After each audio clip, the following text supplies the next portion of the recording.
কি অবস্থা, কেমন আছো সবাই? আশা করি সবাই ভালো আছো। সমতলে বস্তুকণার গতি অধ্যায়ের ওয়ান শট এমসিকিউ ক্লাসে সবাইকে স্বাগতম। এই ক্লাসে আমি বোর্ড পরীক্ষার জন্য প্রয়োজনীয় সবগুলো এমসিকিউ টাইপ কভার করে দেবো। জাস্ট এই ক্লাসটা যদি মনোযোগ সহকারে করো তাহলেই সমতলে বস্তুকণার গতি অধ্যায় থেকে বোর্ড পরীক্ষায় যতগুলো এমসিকিউ আসবে সবগুলো তুমি কারেক্ট অ্যান্সার করে চলে আসতে পারবা। তো দেরি না করে চলো শুরু করে দেই। তো প্রথমেই আছে ভাইয়া সামান্তরিক সূত্র। তো সামান্তরিক সূত্র রিলেটেড ম্যাথগুলো আমরা অলরেডি স্থিতিবিদ্যা অধ্যায়ে পড়ছি, সবগুলো টাইপ দেখছি।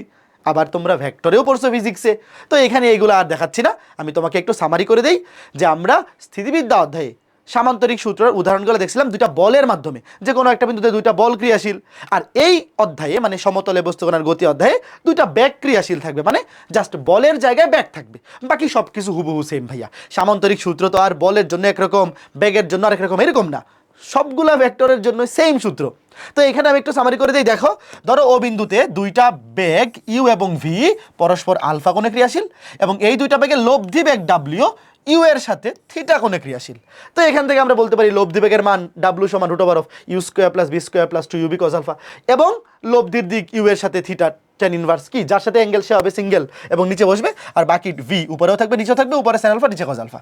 তো এখান থেকে আরও যতগুলো টাইপ আছে ভাইয়া, দুইটা বল কোনো বিন্দুতে ক্রিয়া করলে লব্ধির সর্বোচ্চ মান কত, সর্বনিম্ন মান কত, এই রিলেটেড যতগুলো উদাহরণ আমরা স্থিতিবিদ্যা অধ্যায়ে পড়ছি সবগুলো কিন্তু এই অধ্যায়ে আসতে পারে, জাস্ট বলের পরিবর্তে ব্যাগ দিয়ে। তো এগুলো তোমরা নিজেরা পারবা। Okay fine. তো এবার আমি চলে যাচ্ছি, খেয়াল করে দেখো পরবর্তী টাইপ, নদী পার হওয়া, নদী নৌকা বা নদী সাঁতারু। এই টাইপটাও কিন্তু তোমরা ফিজিক্সে ভেক্টর অধ্যায়ে পড়ছো, এবং ফিজিক্সে ভেক্টর অধ্যায়ে সৃজনশীলের জন্য সবচেয়ে বেশি ইম্পর্টেন্ট টাইপ হচ্ছে এটা, তাই না? তো এই টাইপটা পড়ো নাই এখনো, এরকম কেউ থাকার কথা না।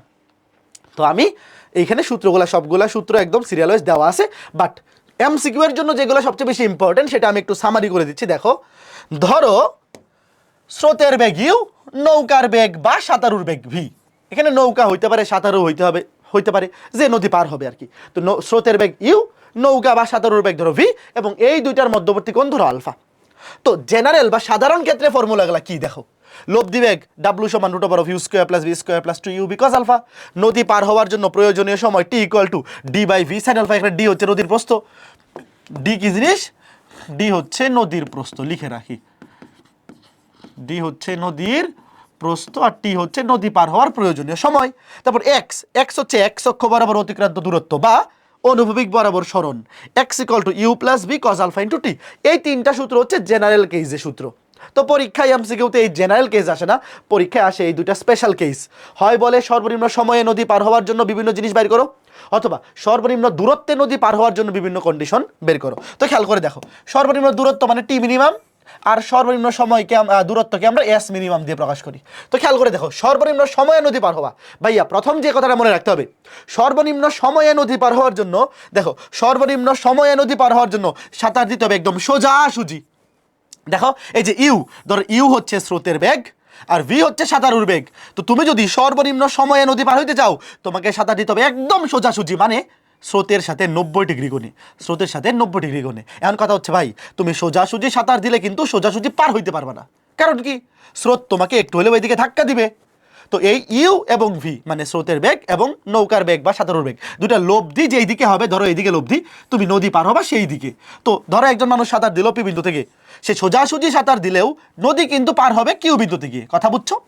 তো এই টাইপটার নাম হচ্ছে সর্বনিম্ন সময়ে নদী পার বা সোজাসুজি সাঁতার দিলে। তুমি সাঁতার দিচ্ছ সোজাসুজি বা নৌকা চালাইতেছো সোজাসুজি, বাট নদী কিন্তু সোজাসুজি পার হইতে পারতেছো না, মনে থাকবে?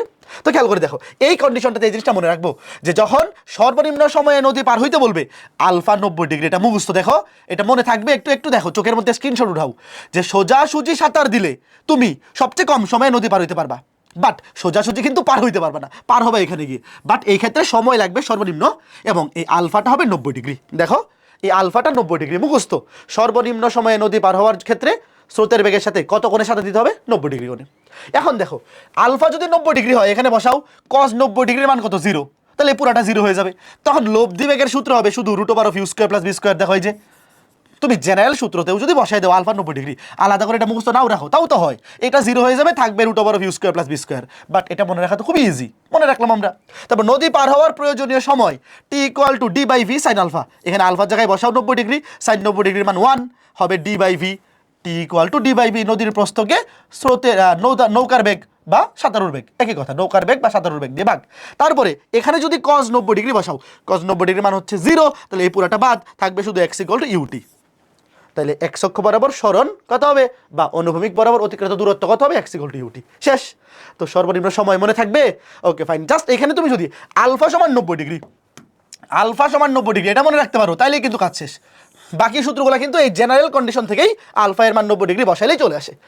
এরপর দেখো সর্বনিম্ন দূরত্বে নদী পার হওয়া, এস মিনিমাম ভাইয়া, সর্বনিম্ন দূরত্বে নদী পার হওয়া মানে হচ্ছে একদম সোজাসুজি পার হওয়া, একদম সোজাসুজি দূরত্বটা, সোজাসুজি লম্ব বরাবর যে দূরত্বটা, এটাই তো সবচেয়ে সর্বনিম্ন দূরত্ব, তাই না? ধরো এই দুইটা সমান্তরাল রেখা, এই যে নদীর দুইটা পার, এই পার এই পার সমান্তরাল রেখা, তো দুইটা সমান্তরাল রেখার মধ্যবর্তী দূরত্ব সর্বনিম্ন কখন হয়? এই লম্ব দূরত্বটাই তো, তাই না?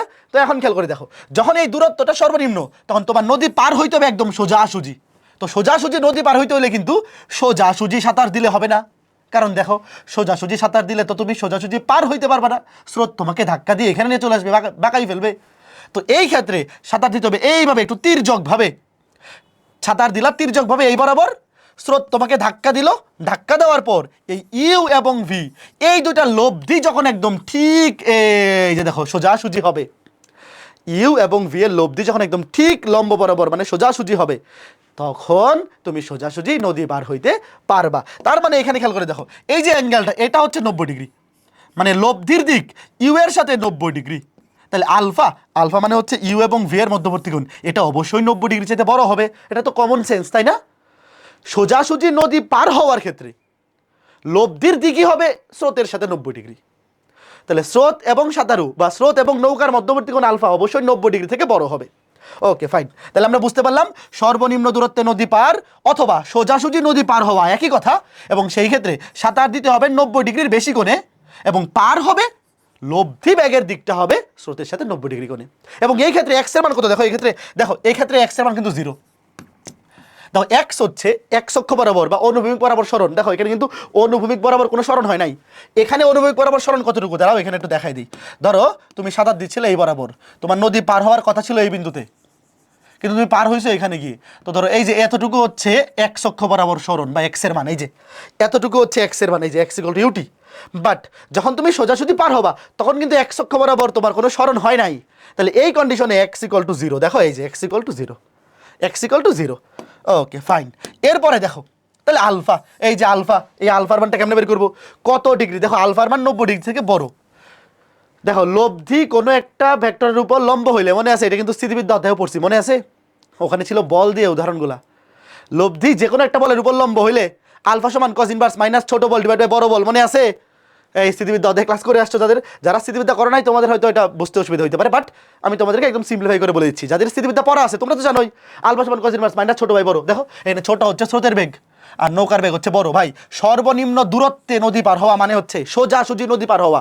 সোজাসুজি নদী পার হওয়ার জন্য অবশ্যই নৌকার বেগ বা সাঁতারুর বেগ স্রোতের বেগের চাইতে বেশি হইতেই হবে, মাস্ট, নাইলে পার হইতে পারবে না। বুঝছো?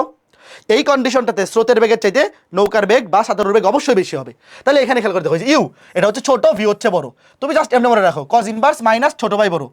যারা স্থিতিবিদ্যা পড়ো নাই জাস্ট এমনি মনে রাখো cos ইনভার্স মাইনাস ছোট বাই বড়। এই মাইনাসটা কিন্তু দিতে হবে, এই মাইনাসটা যদি না দেও তাহলে কিন্তু আলফার ভ্যালু 90 ডিগ্রির বড় আসবে না, অবশ্যই মনে রাখবে এখানে মাইনাস হবে।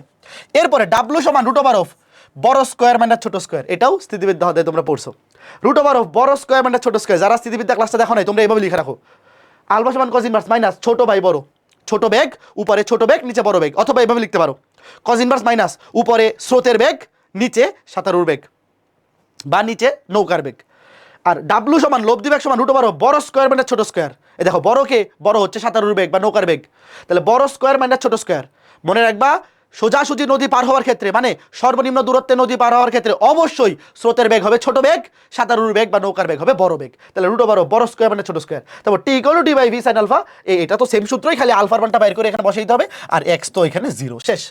এই এতটুকু জিনিস এখানে যা কিছু লেখা আছে এই সামারাইজটা যদি বুঝতে পারো তাইলে এইখান থেকে একটা এমসিকিউ পরীক্ষা আসবেই এবং সেটা তুমি পারবা। এটা সমতলে বস্তুকণার গতিতেও আসতে পারে, আবার খেয়াল করে দেখো ফিজিক্সেও আসতে পারে। তো খেয়াল করে দেখো এখান থেকে কিন্তু 2টা নাম্বার পাই ফেলতে পারো। তাহলে এখানে এই যে চিত্রগুলো আঁকানো আছে আশা করি বুঝতে পারছো। চলো এবার আমরা ম্যাথ করতে চলে যাই। কি বলছে পড়ো।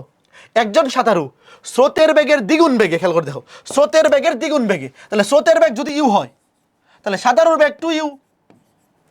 সাঁতার দিয়ে একটি নদীর যাত্রাবিন্দুর বিপরীত বিন্দুতে পৌঁছালো। এই ঠিক বিপরীত বিন্দুতে, বিপরীত বিন্দু মানে কিন্তু সোজাসুজি পার হওয়া। একটা জিনিস দেখো, এই যে খেয়াল করে দেখো, ধরো তুমি এখান থেকে সাঁতার দিয়ে ঠিক বিপরীত বিন্দুতে পৌঁছাইলা, তো ঠিক বিপরীত বিন্দুতে পৌঁছানো মানে কিন্তু সোজাসুজি নদী পার হওয়া। সোজাসুজি নদী পার হওয়া মানে হচ্ছে সর্বনিম্ন দূরত্ব। সোজাসুজি পার হওয়া মানেই তো খেয়াল করে দেখো, এটাতে দূরত্ব কি, দূরত্বটা হচ্ছে মিনিমাম, এস মিনিমাম, এটাতে কি টি হচ্ছে মিনিমাম। ঠিক আছে, লিখে দিলাম। হ্যাঁ, ওকে ফাইন। এবার খেয়াল করে দেখো কি বলছে, স্রোতের সাথে তার দিক কত ছিল। ভাই খেয়াল করে দেখো, এটা হচ্ছে সোজাসুজি নদী পার হওয়া মানে সর্বনিম্ন দূরত্ব নদী পার হওয়া। তাহলে অ্যাঙ্গেল কি হবে, আলফা সমান কজ ইনভার্স, আলফা সমান কজ ইনভার্স মাইনাস ছোট বাই বড়, মাইনাস ছোট বাই বড়। দেখো ছোট হচ্ছে স্রোতের বেগ আর বড় হচ্ছে সাঁতারুর বেগ। এই দেখো কজ ইনভার্স ইউ ইউ কাটা থাকতেছে -1/2। ভাইয়া আমরা সবাই জানি কজ 120 ডিগ্রির মান -1/2, এটা মুখস্থ করে ফেলো। কজ 120 ডিগ্রির মান -1/2, বাট এটা আসলে মুখস্থ না করলেও সমস্যা নাই, ক্যালকুলেটারে বসায় দিলেই তো চলে আসবে। তুমি ক্যালকুলেটারে বসায় দাও কজ ইনভার্স -1/2, কজ ইনভার্স ক্যালকুলেটারে বসাও -1 divided by 2, -1 divide by 2, 120 degree. তবে এইটা খুবই কমন একটা ভ্যালু যে কজ 120 ডিগ্রির মান কত, -1/2, এটা মুখস্থ করে ফেলা বেটার, তাহলে সময় বাঁচবে। বুঝতে পেরেছো? তারপরে এইবার এই ম্যাথটা দেখো কি বলছে, 1 কিলোমিটার প্রস্থের একটা নদীর স্রোতের বেগ দেওয়া আছে 2 কিলোমিটার পার আওয়ার। তোমাকে বলছে সর্বনিম্ন সময়ে নদী পার হতে একজন সাঁতারু এত বেগে কোন দিকে সাঁতার দিবে। ভাই এটা তো মুখস্থ প্রশ্ন, অনেকে কিন্তু এটা ম্যাথ করে বের করবে। এই দেখো সর্বনিম্ন সময়ে নদী পার হওয়ার জন্য কোন দিকে, দিকে মানে হচ্ছে অ্যাঙ্গেলে 90 ডিগ্রি, এটা তো মুখস্থ। দেখো দেখো কত মজার জিনিস, কই এই যে দেখো সর্বনিম্ন সময়ে নদী পার হওয়ার জন্য স্রোতের বেগ এবং নৌকার বেগ বা স্রোতের বেগ এবং সাঁতারুর বেগের মধ্যবর্তী অ্যাঙ্গেল কত, 90 ডিগ্রি। এটা তো মুখস্থ, এটা তো ম্যাথ করে বাইর করার দরকার নাই। দেখছো কত চমৎকার প্রশ্ন, কত চমৎকার প্রশ্ন। তারপরে 3 কি বলছে, নদী পার হতে সাঁতারুর সর্বনিম্ন কত সময়। দেখো এই সর্বনিম্ন সময় সূত্রটা মনে আছে, t equal to D by v, তখন আলফা 90 ডিগ্রি হয়ে যায়, t equal to D by v. তাহলে t equal to D by v, v মানে কিন্তু সাঁতারুর বেগ, সাঁতারুর বেগ বা নৌকার বেগ। এখানে কি নৌকা বলছে না সাঁতারু বলছে, এখানে কি বলছে, সাঁতারু বলছে। তাহলে প্রস্থ, নদীর প্রস্থ ডিভাইড বাই সাঁতারুর বেগ। তাহলে দেখো এর উত্তর কি, মিনিটে চাইছে, উত্তরটা চাইছে মিনিটে। এখন দেখো তাহলে ডি, ডি কত, 1 কিলোমিটার, এটা কিলোমিটারে বসাই দিলাম, 1 কিলোমিটার, 1 কিলোমিটার। আর ভি, ভি কিসে বসাবো, দাঁড়াও কিসে আছে, ভি কত, 6 kilometre per hour, 6 kilometre per hour. তাহলে কিন্তু ঘন্টায় আসবে, দেখো এটা হচ্ছে ঘন্টা। দেখো উপরটা বসেছে কিলোমিটার পার আওয়ার, কিলোমিটার, নিচেটা কিলোমিটার আওয়ার, তাহলে এটা কিন্তু ঘন্টা আওয়ার। আর আমার কি লাগবে, আমার লাগবে হচ্ছে মিনিট। তাহলে 1 ঘন্টা সমান কত মিনিট, 60 মিনিট, 60 দ্বিগুণ করে দাও, 60 দ্বিগুণ করে দাও, 60 দ্বিগুণ করলে কাটাকাটিকে 10 মিনিট। এই বুঝছো, খুবই সহজ সিম্পল হিসাব না ভাই, খুবই সহজ একদম সিম্পল হিসাব। দেখো t equal to D by v, t equal to D by v, সূত্রটা মনে থাকবে তো, সর্বনিম্ন সময়ে নদী পার হওয়ার জন্য প্রয়োজনীয় সময় টি equal to D by v, t equal to D by v. দেখো এখানে ডি দেওয়া আছে 1 কিলোমিটার আর ভি দেওয়া আছে এই যে সাঁতারুর বেগ হচ্ছে 6 কিলোমিটার পার আওয়ার। দেখো এখানে কিন্তু স্রোতের বেগের কোনো কাজই নাই এই ম্যাথে, তাহলে এটাও কিলোমিটারে আছে, এটাও কিলোমিটারে আছে, এখানে আছে ঘন্টা, তাহলে কিলোমিটার কিলোমিটার কাটা থাকবে ঘন্টা, একক থাকবে ঘন্টা, তো এখানে তো অপশন আছে মিনিটে, তো 1/6 ঘন্টা মানে কি 60 দিয়ে গুণ করে দিলে মিনিটে চলে আসবে। ওকে ফাইন, আশা করি বুঝতেছো। তারপরে এটা দেখো কি বলছে ভাইয়া, এক ব্যক্তি 450 মিটার চওড়া, এটা হচ্ছে নদীর প্রস্থ, দেখো এটা হচ্ছে নদীর প্রস্থ ডি, একটি স্রোতহীন নদী, স্রোতহীন নদী মানে কি, ইউ সমান 0, স্রোত নাই, স্রোত নাই, ইউ সমান 0, ঠিক সোজাসুজিভাবে 15 মিনিটে পার হলে সাঁতারুর বেগ। ভাই এটা তো খুবই ইজি জিনিস, দেখো এখানে যেহেতু কোনো স্রোত নাই তাইলে তো সাঁতারু যেদিকে সাঁতার দিবে ওইদিকেই পার হবে। তাহলে দেখো ডি হচ্ছে এত, টি হচ্ছে 15 মিনিট, টি হচ্ছে 15 মিনিট, এবং চাইছে কি সাঁতারুর বেগ, এটা তো ডি ইকুয়াল টু ভিটি, ওই যে এস ইকুয়াল টু ভিটি সূত্র মনে আছে, এটা আসলে নদী নৌকার ম্যাথ না ভাই, এটা এস ইকুয়াল টু ভিটি, এখানে দূরত্বকে তুমি যদি এস ধরো তাহলে S equal to v t, d ধরলে ডি ইকুয়াল টু ভিটি। তাহলে ভি তোমাকে চাইছে সাঁতারুর বেগ, ভি সমান ডি বাই টি, উত্তর কিসে আছে, ঘন্টা, কিলোমিটার পার ঘন্টা। দেখো উত্তর আছে কিলোমিটার পার ঘন্টা, তাহলে ডি কিলোমিটারে বসাও, এটাকে কিলোমিটার নিলে 1000 দিয়ে ভাগ মানে 0.45, এত কিলোমিটার। আর এটা কি ঘন্টা, 15 মিনিটকে ঘন্টায় নিলে কত, 60 দিয়ে ভাগ 1/4, 15কে 60 দিয়ে ভাগ করলে 1/4 মানে 0.25। এই কথা বুঝছো, দেখো উত্তরটা নিতে হবে কিসে, কিলোমিটার পার ঘন্টা, তাহলে এটাকে নিচে কিলোমিটার আর এটাকে ঘন্টা, 15 মিনিটে কত ঘন্টা, 60 দিয়ে ভাগ, 15কে 60 দিয়ে ভাগ করলে হয় 1/4, 1/4 মানে 0.25। তাহলে খেয়াল করে দেখো 0.45 আর নিচে হচ্ছে 0.25, কত 9/5। দেখছো কত সহজ ম্যাথ না? এটা আসলে নদী নৌকার ম্যাথের টাইপ না, এটা ডিরেক্ট একদম S = VT type, S = VT। যেহেতু এখানে স্রোতের বেগ 0, তাহলে ডিরেক্ট দূরত্ব সমান বেগ ইন্টু সময়, দূরত্ব সমান বেগ ইন্টু সময়। তারপরে দেখো কি বলছে, এখানে কি বলছে, স্থির পানিতে, এই দেখো এটাও স্থির পানি, স্থির পানি মানে স্রোত নাই, U0, নৌকার গতিবেগ এত, যদি স্রোতের বেগ, এই ওয়েট, ও আচ্ছা এই ওয়েট, এখানে একটা ভুল হয়েছে। ভুল বলতে কি, স্থির পানিতে নৌকার গতিবেগ এত মানে এটা নৌকার বেগ, স্রোত তো আছে, এই যে স্রোত বলছে। একটা নৌকার যে প্রকৃত বেগ সেটা কখন হিসাব করা যায়, যখন স্থির পানিতে তার বেগ হিসাব করবা, বুঝছো কথা? তো এটা আসলে তোমাকে একটু ঝামেলা ক্রিয়েট করার জন্য বলছে। দেখো স্থির পানিতে নৌকার যে গতিবেগ এটাই নৌকার প্রকৃত গতিবেগ, এটা হচ্ছে V। তারপরে স্রোতের বেগ এটা হচ্ছে U, স্রোতের বেগ এটা হচ্ছে U। তোমাকে বলছে স্রোতের দিকে নৌকাটির 68 কিলোমিটার অতিক্রম করতে কত সময় লাগবে। এইবার খেয়াল করে দেখো, স্রোতের দিকে নৌকা যেদিকে যাচ্ছে স্রোত এদিকে যাচ্ছে, তাহলে মিলিত লব্ধিবেগ কত হবে? দুটো যোগফল না? এই কথা বুঝছো? ভালো মতো বুঝছো, এটা কিন্তু সামান্তরিক সূত্র, সামান্তরিক সূত্রের ম্যাথ। নৌকা যেদিকে যাচ্ছে স্রোত একই দিকে যাচ্ছে, তাহলে লব্ধিবেগ কত? লব্ধিবেগ U + V না? লব্ধিবেগ যেহেতু একই দিকে কাজ করতেছে, তাহলে লব্ধিবেগ সর্বোচ্চ হবে U + V। তাহলে কত? 17, 13 আর 4 17। এই কথা বুঝছো? একদম বেসিক জিনিস। এত কিলোমিটার পার ঘন্টা, 17 কিলোমিটার পার ঘন্টা। এখন দেখো টোটাল লব্ধি বেগ হচ্ছে 17 কিলোমিটার পার ঘন্টা, তো এই বেগে 68 কিলোমিটার অতিক্রম করতে কত সময় লাগবে? এই যে S = VT, S = VT, এখানে V মানে লব্ধি বেগ। দেখো তাহলে এখানে আমি ডিরেক্ট সময় বের করে ফেলি, ডিরেক্ট সময়, এটা তো সমবেগ। তো সমবেগের সূত্র কি? S = VT বা D = VT। তাহলে T = কি? দূরত্ব, দূরত্ব বাই বেগ, দূরত্ব বাই বেগ। এই বুঝো তো, দেখো দূরত্ব বাই বেগ, সমবেগে যখন একটা বস্তু চলতেছে তখন সময় মানে কি? দূরত্ব বাই বেগ, আর দূরত্ব সমান বেগ ইন্টু সময়। এগুলো তো ভাই 9 10 পড়ছি। তাহলে সময় সমান এটা, এটা আসলে নদী নৌকার ম্যাথ না, এটা সামান্তরিক সূত্রের ম্যাথ। আর এই যে সূত্রটা এটা তো জাস্ট S = VT সূত্র। তাহলে সময় সমান অতিক্রান্ত দূরত্ব ডিভাইড বাই বেগ। তাহলে 4 17 কত? 34 68 4। তাহলে টি এর মান কত? 4 ঘন্টা। বুঝছো? এই যে সুন্দর না ম্যাথগুলো ভাই? এরকম সহজ সহজ ম্যাথই পরীক্ষায় চলে আসে, এরকম সহজ সহজ ম্যাথই কিন্তু পরীক্ষায় চলে আসে। এই ম্যাথটা দেখো, একটি নৌকা 12 মিটার পার সেকেন্ড বেগে সোজাসুজি একটি নদী পাড়ি দিতে পারে যদি স্রোতের বেগ 5 মিটার পার সেকেন্ড হয়। খেয়াল করে দেখো, স্রোতের বেগ যদি 5 মিটার পার সেকেন্ড হয় তাহলে বলছে নৌকার বেগ কত? খেয়াল করে দেখো, ওয়েট, স্রোতের বেগ দেওয়া আছে U 5 মিটার পার সেকেন্ড, নৌকার বেগ V বের করতে বলছে। তাহলে এখন বলো তো, তাহলে এই বেগটা কি? এই 12 মিটার পার সেকেন্ড এটা কিসের বেগ বলো? ভালো ভালো মতো প্রশ্নটা পড়ো। একটি নৌকা এত বেগে সোজাসুজি নদী পাড়ি দিতে পারে, তো যেই বেগে নদীটা পার হবে সেটা তো লব্ধি বেগ। এই কথা বুঝছো? একটা হচ্ছে স্রোতের বেগ, একটা হচ্ছে নৌকার বেগ বা সাঁতারুর বেগ। তো এই দুইটার সম্মিলিত যে লব্ধি বেগটা, সেই বেগেই তো সে নদী পার হবে। তো এটা কিন্তু লব্ধি বেগ। এই কথা বুঝছো? এটা কিন্তু লব্ধি বেগ। তো দেখো সোজাসুজি নদী পার হওয়ার ক্ষেত্রে সম্পর্কটা কি মনে আছে? সোজাসুজি নদী পার হওয়া মানে হচ্ছে সর্বনিম্ন দূরত্বে, সোজাসুজি নদী পার হওয়া মানে সর্বনিম্ন দূরত্বে নদী পার হওয়া। এই দেখো লব্ধি বেগ সমান √, বড় স্কয়ার মানে ছোট স্কয়ার। লব্ধি বেগ সমান √, বড় স্কয়ার মানে ছোট স্কয়ার, √, b স্কয়ার মানে u স্কয়ার। সোজাসুজি নদী পার হওয়ার ক্ষেত্রে কিন্তু অবশ্যই স্রোতের বেগের চাইতে সাঁতারুর বেগ হবে বেশি। তাহলে দেখো এই সূত্রটা বসায় দিলেই কাজ শেষ। একদম সিম্পল ম্যাথ ভাই, এগুলা খুবই সিম্পল। দেখো তাহলে কি W সমান √, v square minus u square. তা W সমান 12 সমান √, v তো বাইর করতে হবে, v square minus u square, u কত? 5 স্কয়ার। তাহলে একবারে করে ফেলি, ক্যালকুলেটর বসায় দাও। তোমরা বর্গ করো আগে, বর্গ করলে 12 স্কয়ার আর 5 স্কয়ার 13 স্কয়ার 169। তাহলে v স্কয়ার সমান 169, তাহলে v সমান 13। শেষ কথা। বুঝছো? একদম সহজ সিম্পল ম্যাথ, একদম সহজ সিম্পল ম্যাথ। আশা করি বুঝতে পেরেছো। তো এরই মাধ্যমে আমাদের নদী নৌকা টাইপ শেষ। সরি, আরেকটা প্রশ্ন আছে, দেখো লাস্ট ম্যাথ।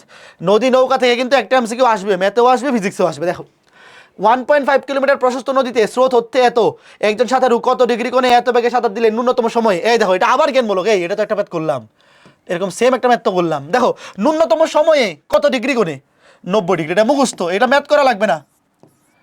যখনই তোমাকে বলবে ন্যূনতম সময়ে নদী পার হইতে হইলে কোন দিকে সাঁতার দিতে হবে বা কত ডিগ্রি কোণে, স্রোতের সাথে 90 ডিগ্রি কোণে। সর্বনিম্ন সময়ে, ন্যূনতম সময়ে পার হওয়া যে কথা, সোজাসুজি সাঁতার দেওয়া একই কথা, মানে লম্বভাবে সাঁতার দিতে হবে, এটা মুখস্থ, এইটা মুখস্থ। তারপরে এই যে ম্যাথটা দেখো, এই যে এটাও কিন্তু সামান্তরিক সূত্রের ম্যাথ, এবং এইটাও আমরা স্থিতিবিদ্যা অধ্যায়ে পড়ছি, জাস্ট স্থিতিবিদ্যা অধ্যায়ে আমরা বল দিয়ে পড়ছি, এখানে বেগ দিয়ে পড়বো। দেখো কি বলছে, একটি কণার উপর 3টা বেগ ক্রিয়াশীল, 3 metre per second, 4 metre per second, 5 metre per second, ক্রিয়া করে কি অবস্থায় আছে? সাম্যাবস্থায় আছে। তোমাকে বলছে ক্ষুদ্রতর বেগ দুটির মধ্যবর্তী কোণ। ভাই ক্ষুদ্রতর বেগ দুটার মধ্যবর্তী কোণ কত? ক্ষুদ্রতর কোণ দুইটা, এই দুইটা, ধরো এই দুটার মধ্যবর্তী কোণ আলফা। তাইলে এই 3টা বেগ বা 3টা বল যাই হোক না কেন, কোনো একটা বিন্দুতে ক্রিয়া করে যদি সাম্যাবস্থায় থাকে, তাইলে যে কোনো দুইটার লব্ধি হবে অপরটার সমান, তৃতীয়টার সমান। দেখো তুমি ধরো এই দুটাকে ধরো, একটাকে ধরো ইউ ভি, এটাকে ধরো ইউ, এটাকে ভি, তাহলে এটা হবে ডাব্লিউ। কথা বুঝছো? যে কোনো দুইটার লব্ধি হবে তৃতীয়টার সমান। এখানে তোমাকে ক্ষুদ্রতর দুইটার মধ্যবর্তী অ্যাঙ্গেল বের করতে বলছে, তাহলে তুমি ধরো এই দুইটার লব্ধি হবে 5। যদি বলতো বৃহত্তর দুইটার মধ্যবর্তী কোণ, তাহলে 4 এবং 5-এর লব্ধি নিতাম 3। বুঝছো? যে দুটার মধ্যবর্তী কোণ বের করতে বলবে সেই দুটার মধ্যবর্তী অ্যাঙ্গেল আলফা ধরবো, এবং এই দুটার লব্ধি হবে যে বাকিটা থাকবে, বাকি যে তৃতীয় বলটা থাকবে সেটা। তাহলে এখানে সূত্র কি দেখো, ডাব্লু সমান root over of u square plus v square plus 2uv cos alpha. Square করে দাও, স্কয়ার করে দিলে কি হয়ে যাবে? রুট ওভার চলে যাবে, স্কয়ার করে দিলে রুট ওভার চলে যাবে। এবার মান বসায় দাও। দেখো 5 স্কয়ার সমান u square 3 square plus 4 square plus 2 into 3 into 4, 2 into 3 into 3 4 12, 12 দুগুণে 24 cos আলফা। তাহলে দেখো কত আসে এখানে, 5 5 25, আর 3 স্কয়ার 9 ষোলো 25, 25 25 কাটা 0, তাহলে cos আলফা সমান 0, 24 দিয়ে ভাগ করলে তো 0ই হবে। cos আলফা সমান 0 হলে আলফা সমান 90 ডিগ্রি। আমরা জানি cos 90 ডিগ্রি মান 0। এই বুঝছো? খুবই সিম্পল একটা ম্যাথ কিন্তু এইটা। স্থিতিবিদ্যা, শোনো, যারা স্থিতিবিদ্যা অধ্যায়ের ক্লাসটা করে গতিবিদ্যা অধ্যায়ের ক্লাসটা দেখতেছো, তোমাদের কিন্তু এই সামান্তরিক সূত্র রিলেটেড ম্যাথগুলা একদম পারিবাত লাগবে, ঠিক আছে? ওকে, জাস্ট এই জিনিসটা মনে রাখলে হবে যে 3টা বল কিংবা 3টা বেগ কোনো বিন্দুতে ক্রিয়া করে সাম্যাবস্থায় থাকলে যে কোনো দুইটার লব্ধি হবে তৃতীয়টার সমান। ধরো 3 আর 4-এর লব্ধি হবে 5-এর সমান, 4 আর 5-এর লব্ধি হবে 3-এর সমান, 3 এবং 5-এর লব্ধি হবে 4-এর সমান। বুঝছো কথা? এতটুকু বুঝতে পারলে মোর দেন এনাফ, আর কিছু লাগবে না। এইবার দেখো, এই যে আবার দেখো সামান্তরিক সূত্রের একদম বেসিক কনসেপ্টগুলা। ইউ ও ভি দুইটা বেগ পরস্পর বিপরীত দিকে ক্রিয়া করলে লব্ধি কত? ভাই দুইটা বেগ কিংবা দুইটা বল একই দিকে ক্রিয়া করলে, একই দিকে ক্রিয়া করলে লব্ধির মান হচ্ছে সর্বোচ্চ মান, লব্ধির সর্বোচ্চ মান হচ্ছে দুইটা যোগফলের সমান। আর বিপরীত দিকে ক্রিয়া করলে লব্ধির সর্বনিম্ন মান হচ্ছে বিয়োগফলের সমান। তো দুইটার বিয়োগফল ইউ মাইনাস বি। এই দেখো ইউ মাইনাস বি, এখানে কোনটা বড় কোনটা ছোট উল্লেখ করা নাই। নর্মালি আমরা বড় থেকে ছোট বিয়োগ করি, বাট এখানে যেহেতু উল্লেখ করা নাই, তো প্রথমটাকে বড়, দ্বিতীয়টাকে ছোট ধরে নিছে, মানে ইউ মাইনাস বি। বুঝছো? বিপরীতে ক্রিয়া করলে লব্ধির মান কি হবে? বিয়োগফলের সমান। ওকে, ফাইন ফাইন ফাইন। তারপরে দেখো এটা কি বলছে, ওই যে আপেক্ষিক বেগ। এইবার দেখো আপেক্ষিক বেগ, ভাই এটা কিন্তু লব্ধি বেগ না। এই আমাদের কিন্তু একটা নতুন টপিক শুরু হয়ে গেছে। লব্ধি বেগ মানে সামান্তরিক সূত্রের ম্যাথগুলো শেষ, এখন আপেক্ষিক বেগ। ভাই আপেক্ষিক বেগের ক্ষেত্রে একটা জিনিস খালি মনে রাখবা, দুইটা বস্তু যদি একই দিকে যায় তাহলে আপেক্ষিক বেগ বিয়োগ হবে, আর বিপরীতে গেলে যোগ হবে। কারণ কি? শোনো, তুমি একটা চিন্তা করো, ধরো দুইটা বাস একই দিকে যাচ্ছে, তাহলে একটা সাপেক্ষে আরেকটার বেগ কি কম মনে হয় না? তুমি একটা চিন্তা করো তো, দুইটা বাস যদি একই দিকে যায়, তাহলে একটার সাপেক্ষে আরেকটার বেগ মনে হয় না যে আস্তে আস্তে যাচ্ছে বা আস্তে আস্তে ক্রস করতেছে? তাহলে বেগের মান কমে যায়, তাহলে একই দিকে গেলে বেগের মান কম হয়। আর যখন বিপরীতে ক্রস করে, চিন্তা করো যে একটা বাস যাচ্ছে এইদিকে আর একটা এইদিকে, তো একটা বাস আর একটা বাসকে যখন বিপরীতে ক্রস করে তখন সাই করে ক্রস করে যায় না, একদম ধুম করে হঠাৎ করে অনেক তাড়াতাড়ি ক্রস করে যায়, মানে এই ক্ষেত্রে বেগের মান কি বেশি? এই জিনিসটা খালি মনে রাখবা আপেক্ষিক বেগে, তাইলেই কাজ শেষ। যে একই দিকে গেলে একই দিকে, যখন একই দিকে যাবে তখন একটা সাপেক্ষে আরেকটা আস্তে আস্তে ক্রস করে, মানে একটা সাপেক্ষে আরেকটা আপেক্ষিক বেগ কম হয়, একই দিকে গেলে কম হয়। আর বিপরীতে ক্রস করলে অনেক জোরে সাই করে ক্রস করে ফেলে, মানে একটা সাপেক্ষে আরেকটার আপেক্ষিক বেগ বেশি হয়। তো এখন খেয়াল করে দেখো, স্রোতের বেগ ইউ, নৌকার বেগ ভি। নৌকাটি স্রোতের বিপরীত, এটা বিপরীত হবে, বিপরীত বানানটা একটু ভুল করছে। বিপরীত দিকে চালালে স্রোতের সাপেক্ষে নৌকাটির আপেক্ষিক বেগ কত? খেয়াল করে দেখো, বিপরীতে চালাচ্ছে, মনে আছে? বিপরীতে চালালে আপেক্ষিক বেগ কিন্তু কি হয়? আপেক্ষিক বেগ কি হয়? বেশি হয়। মনে আছে? মাত্র বললাম বেশি হয় মানে যোগ হয়, ইউ প্লাস বি। আপেক্ষিক বেগ ভাইয়া যদি একই দিকে চলে তাইলে কম হয় মানে বিয়োগ হয়, আর বিপরীতে চললে বেশি হয় মানে যোগ হয়, তাহলে ইউ প্লাস বি। এতটুকু জিনিস মনে রাখলেই চলবে, ঠিক আছে? আপেক্ষিক বেগ, এটা কিন্তু আবার কেউ লব্ধি বেগের সূত্র বসাই দিও না। ওকে, আবার সেম প্রশ্ন, স্রোতের বেগ 2 মিটার পার সেকেন্ড, নৌকার বেগ 8 মিটার পার সেকেন্ড। নৌকাটি স্রোতের বিপরীতে, খেয়াল করতে হয় বিপরীতে চালালে আপেক্ষিক বেগ, ভাই বিপরীতে চালালে কিন্তু আপেক্ষিক বেগ বেশি হয়, বিপরীতে চালালে সাই করে অনেক দ্রুত ক্রস করে যায়, মানে বেগের মান বেশি। তাহলে 8 আর 2 10, 8 আর 2 কত? 10। ওকে, মনে থাকবে। ওকে, ফাইন ফাইন। এইবার এই ম্যাথটা দেখো, খুবই চমৎকার একটা ম্যাথ। একটা বেগ হচ্ছে 15 মিটার পার সেকেন্ড, এটা পশ্চিম দিকে চলতেছে, আর এটা হচ্ছে 10 মিটার পার সেকেন্ড পূর্ব দিকে চলতেছে। এটা হচ্ছে ইউ, এটা হচ্ছে ভি। তোমাকে বলছে ইউ এর সাপেক্ষে ভি এর আপেক্ষিক বেগ। আগে আমাকে বলো দুইটা বিপরীত দিকে চলতেছে না? দেখো একটা চলতেছে পশ্চিম দিকে, আরেকটা কি পূর্ব দিকে, দুটো বিপরীত দিকে চলতেছে। তাহলে বিপরীত দিকে চললে আপেক্ষিক বেগ কি হয়? বেশি হয়। জাস্ট এই যে চিন্তা করবা, বিপরীত দিকে গেলে একদম দ্রুত ক্রস করে যায়, তাহলে আপেক্ষিক বেগ কি হবে? যোগ হবে। তাহলে 15 আর 20 যোগ করলে কত? 25। উত্তর হচ্ছে 25। এখন দেখো উত্তরে 25 অপশনে কয়টা আছে? দুইটা আছে ভাই, এই যে 25, এই যে 25। এবার তো ঝামেলা, মান হচ্ছে 25 কিন্তু দিক পশ্চিম নাকি পূর্ব দিকে? এটা খুবই সহজ। দেখো যার আপেক্ষিক বেগ, এখানে কার দেখো ইউ এর সাপেক্ষে ভি এর আপেক্ষিক বেগ, তো যার আপেক্ষিক বেগ তার দিক যেদিকে সেদিকে হবে। এই বুঝছো? আপেক্ষিক বেগটা কার বের করতেছে? ভি এর। তাহলে যার আপেক্ষিক বেগ তার দিকই হবে আপেক্ষিক বেগের দিক। তাহলে দেখো এই যে ভি এর দিক কোন দিকে? পূর্ব দিকে। এই কথা বুঝছো? তাহলে 25 পূর্ব, 25 পূর্ব। কথা বুঝছো? এই যে ভাইয়া তুমি খালি একটা জিনিস মনে রাখবা, আগে দেখবা দুইটা বিপরীতে চলতেছে নাকি একই দিকে। যদি একই দিকে হয় তাহলে বিয়োগ হবে, আর যদি বিপরীত দিকে হয় তাহলে যোগ। ঠিক আছে? বিপরীত দিকে হলে কি? যোগ। তাহলে 15 আর 10 যোগ করলে কত? 25। তাহলে আপেক্ষিক বেগ 25। এখন কথা হচ্ছে দিকটা কোন দিকে হবে? দিকটা হচ্ছে যার আপেক্ষিক বেগ। কার? কার আপেক্ষিক বেগ? ভি এর আপেক্ষিক বেগ। ভি এর আপেক্ষিক বেগ, তাইলে ভি এর দিক যেদিকে সেদিকে হবে। বোঝা গেল? ওকে, ফাইন ফাইন ফাইন, আশা করি বুঝতে পেরেছো। এরপরে দেখো এক্স ও ওয়াই দুটি বাস সমান্তরাল দুটি রাস্তা বরাবর একই দিকে চলতেছে, একই দিকে। এবার দেখো একই দিকে, এই দেখো একই দিকে, একটা 10 একটা 20। তোমাকে বলছে ওয়াই বাসের সাপেক্ষে এক্স বাসের আপেক্ষিক বেগ কত? দেখো 20 থেকে 10 বিয়োগ করলে কত? একই দিকে বিয়োগ হবে। 20 থেকে 10 বিয়োগ করলে কত? 10। কথা বুঝছো? খুবই সহজ ব্যাপার না? একই দিকে চলতেছে। দেখো দুইটা বাস যদি একই দিকে চলে তাহলে একটা সাপেক্ষে আরেকটার বেগের মান কম হবে, মনে হবে যেন আস্তে আস্তে ক্রস করতেছে, তাহলে আপেক্ষিক বেগ কমে যাবে, মানে বিয়োগ হবে। তো এখন কথা হচ্ছে ভাই এখানে আপনি 20 থেকে 10 কেন বিয়োগ করছেন? 10 থেকে 20 তো বিয়োগ করতে পারতেন, তাহলে উত্তর তো -10। ধরো অপশনে -10 আছে, এখানে তো ভালো কথা যে উত্তরে -10 নাই, তাহলে আমি ডিরেক্ট 20 থেকে 10 বিয়োগ করে উত্তর 10 দেখাই ফেলছি। কথা হচ্ছে উত্তরে যদি -10ও থাকতো তাহলে কি আমরা চিন্তা করতাম যে ভাই আপনি 20 থেকে 10 বিয়োগ করছেন, আমি যদি 10 থেকে 20 বিয়োগ করি? এই সমস্যা সমাধানের জন্য বুদ্ধিটা হচ্ছে, খেয়াল করে দেখো, যার সাপেক্ষে সেটা বিয়োগ হবে। দেখো ওয়েট, ওয়াই এর সাপেক্ষে এক্স বাসের আপেক্ষিক বেগ, দেখো এক্স এর বেগ কত? 20। এখান থেকে বিয়োগ হবে যার সাপেক্ষে তারটা, যার সাপেক্ষে। কথা বুঝছো? যার সাপেক্ষে সেটা বিয়োগ হবে। তো দেখো ওয়াই এর সাপেক্ষে এক্স এর আপেক্ষিক বেগ, তাহলে এক্স এর বেগ হচ্ছে 20, তাহলে 20 থেকে বিয়োগ হবে যার সাপেক্ষে, কার সাপেক্ষে? ওয়াই এর সাপেক্ষে। তাহলে ওয়াই এর কত? 10। ওয়াই এর কত? ওয়াই এর হচ্ছে 10। এই যে উত্তর কত? 10। কথা বুঝছো? আর যদি বলতো ধরো এই ম্যাথটাতেই এখানে কি বলছে? এক্স এর সাপেক্ষে ওয়াই এর আপেক্ষিক, সরি ওয়াই এর সাপেক্ষে এক্স এর আপেক্ষিক বেগ বলছে না, ওয়াই এর সাপেক্ষে এক্স এর আপেক্ষিক বেগ বলছে।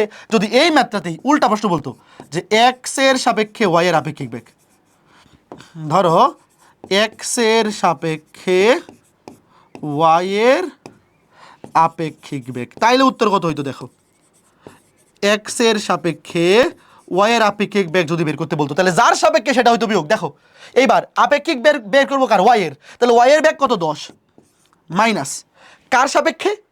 এক্স এর সাপেক্ষে, তাহলে এক্স এর কত? 20। এই যে 20, এইবার হয়তো -10। কথা বুঝছো? এই প্রশ্নটাতেই ভাইয়া যদি বলতো যে এক্স এর সাপেক্ষে ওয়াই এর আপেক্ষিক বেগ কত, তাহলে উত্তর হতো -10। আশা করি বুঝাইতে পারছি, আশা করি বুঝাইতে পারছি। আর বিপরীতের ক্ষেত্রে তো ডিরেক্ট যোগ। যখন দুইটা বস্তু বিপরীত দিকে চলবে তখন তো যোগ। যোগের ক্ষেত্রে তো ভাই 2 যোগ 8 যে কথা, 8 যোগ 2 একই কথা, এখানে তো আর এটা ডাজন্ট ম্যাটার।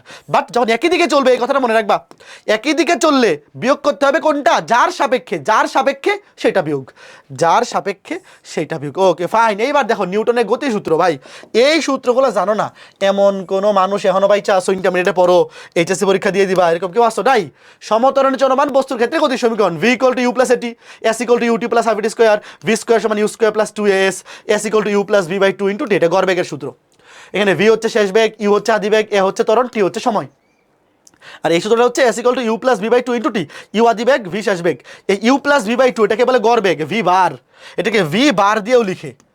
এই যে u + v/2 এটাকে লিখে গড়বেগ, u + v/2 এটাকে লিখে v বার দিয়ে। ঠিক আছে? Okay fine. এই সূত্রগুলো তোমরা সবাই জানো, এরকম কেউ এখানে নাই যে এই সূত্রগুলো জানো না। তো চলো আমরা ম্যাথ করতে চলে যাই।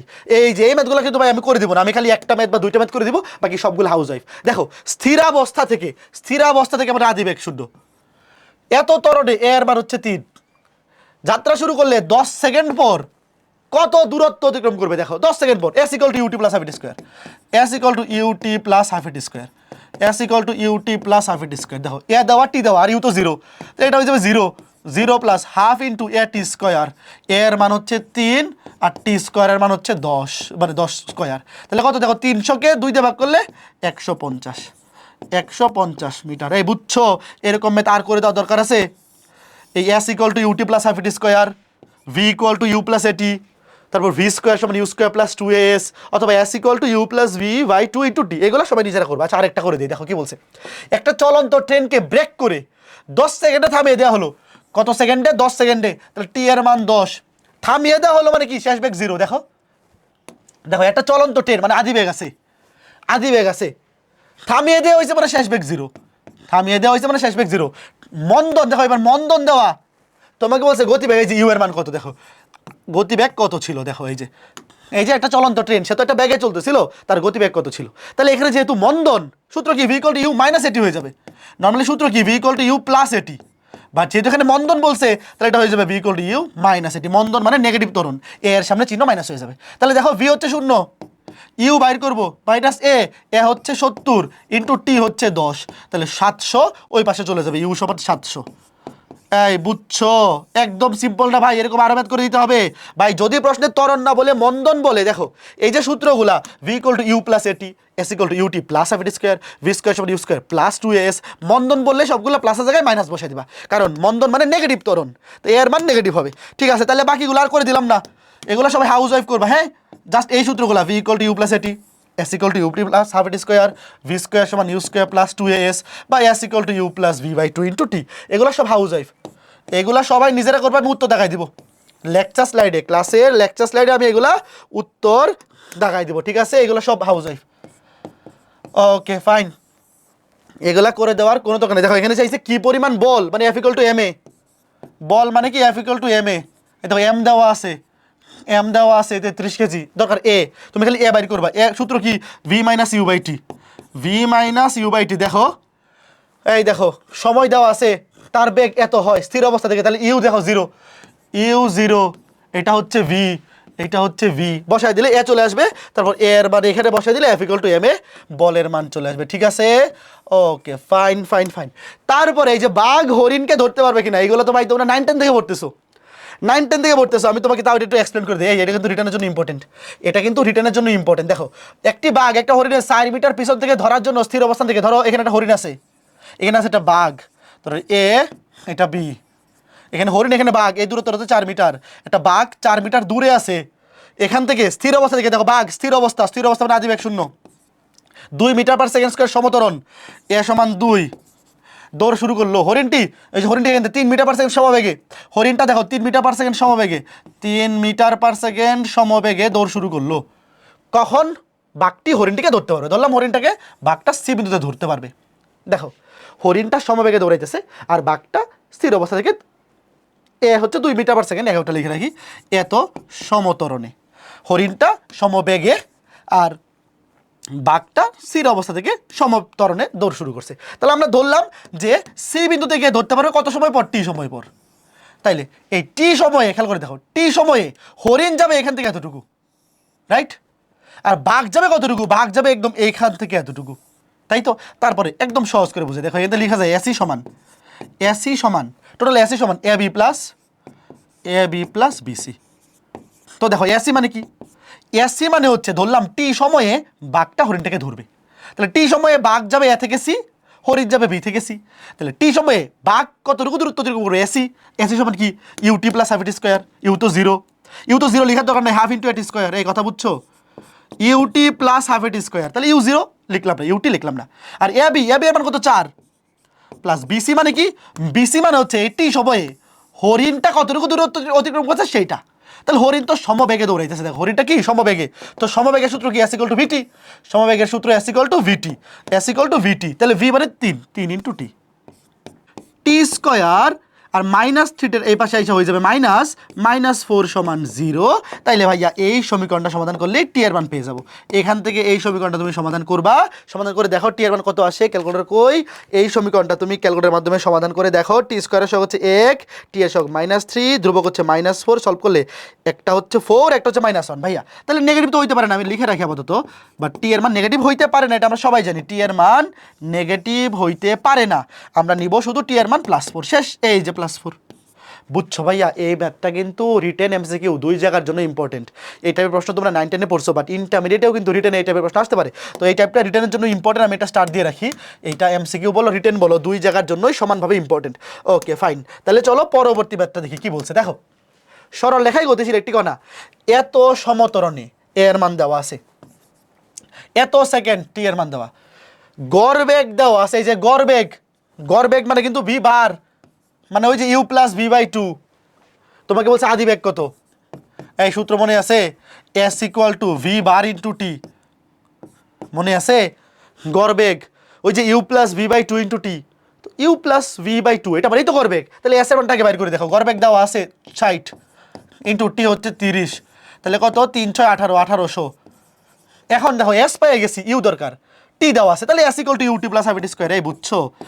s = ut + ½ a² তাহলে s হচ্ছে 1800, বসাও। s হচ্ছে 1800, বাইর করবো কি u, তাহলে u × t কত? t হচ্ছে 30 সেকেন্ড, প্লাস ½ × a, a হচ্ছে 2, × t² মানে 30²। ক্যালকুলেশন করে দেখো u কত আসে। দেখো এতে 1800 থেকে বিয়োগ হবে, এটা তো 2 2 কাটা 900, 30² মানে 900, ভাগ এখানে ভাগ 900 থেকে 900 ভাগ করো 30 দিয়ে, তাহলে 30, 900কে 30 দিয়ে ভাগ করলে কত? 30। শেষ। তাহলে কত? 30 মিটার/সেকেন্ড। বুঝছো ভাইয়া? খুবই সহজ ম্যাথ না? একদম সিম্পল ম্যাথ, তাই তো?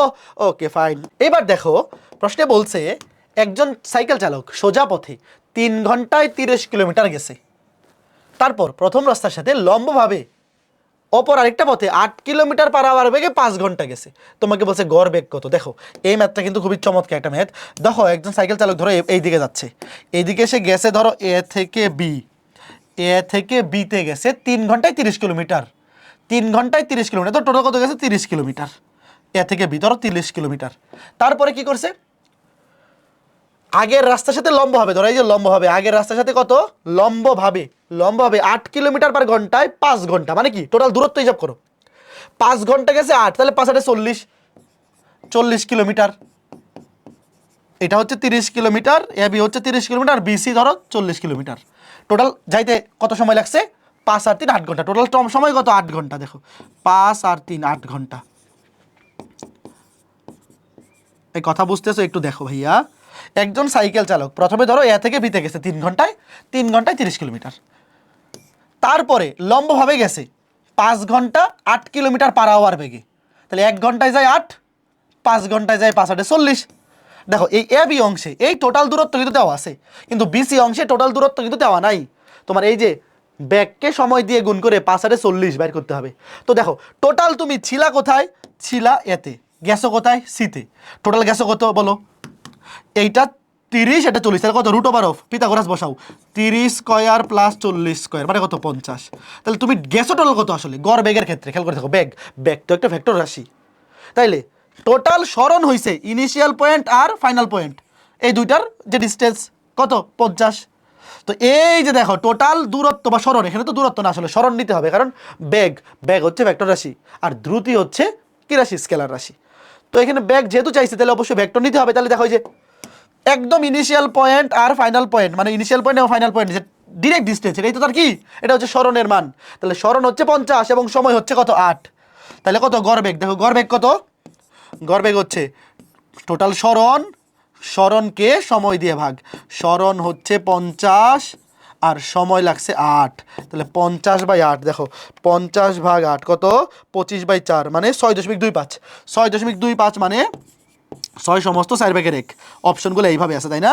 6 সমস্ত 4 ভাগের 1। দেখো এই ম্যাথটা যদি এখনো বোর্ড পরীক্ষা আসে নাই, এই ম্যাথটা কিন্তু এখনো পর্যন্ত বোর্ড পরীক্ষা আসে নাই, বাট এই টাইপটা কিন্তু বোর্ড পরীক্ষার জন্য ইম্পর্টেন্ট। যে গড় বেগ যখন এরকম একটা প্রশ্ন দিবে যে আগে একদিকে চলছে ধরো একটা সার্টেন অ্যামাউন্ট অফ টাইম, তারপরে অন্যদিকে লম্বভাবে আগের সাথে লম্বভাবে আরেকটা সার্টেন পিরিয়ড অফ টাইম চলছে, তোমার কি করতে হবে, এই দুইটা ডিস্টেন্স বাইর করে তার ইনিশিয়াল পয়েন্ট এবং ফাইনাল পয়েন্টের ডিরেক্ট ডিস্টেন্স, যেটাকে আমরা সরণ বলি, ডিরেক্ট ডিস্টেন্স মানে সরণটা বাইর করতে হবে।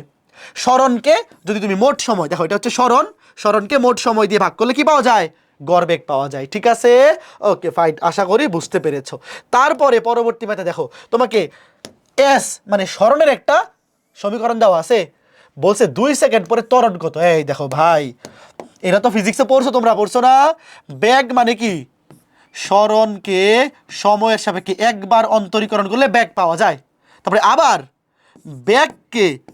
বেগকে আরেকবার সময়ের সাপেক্ষে অন্তরীকরণ করলে কি পাওয়া যায়, ত্বরণ পাওয়া যায়। এগুলো কিন্তু তোমরা জানো, না জানলে মনে রাখো। সরণকে সময়ের সাপেক্ষে একবার অন্তরীকরণ করলে পাওয়া যায় বেগ, বেগকে আরেকবার সময়ের সাপেক্ষে অন্তরীকরণ করলে পাওয়া যায় ত্বরণ। তাহলে অন্তরীকরণ করো, টি এর সাপেক্ষে টি কিউবকে অন্তরীকরণ করলে 3t স্কোয়ার, 3 ইন্টু টি স্কোয়ারকে অন্তরীকরণ করলে 2t, আর 6 তো ধ্রুবক, ধ্রুবকের অন্তর 0, এটা হবে 3 দুগুণে 60, 3 দুগুণে 60।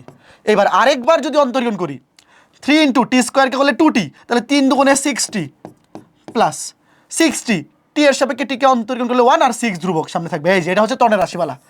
এবার মান বসাই দাও, দেখো টি এর মান কত, 2 সেকেন্ড, টি এর মান 2 সেকেন্ড, তাহলে এ কত, 6 দুগুণে 12 প্লাস 6, 12 আর 6 18, শেষ।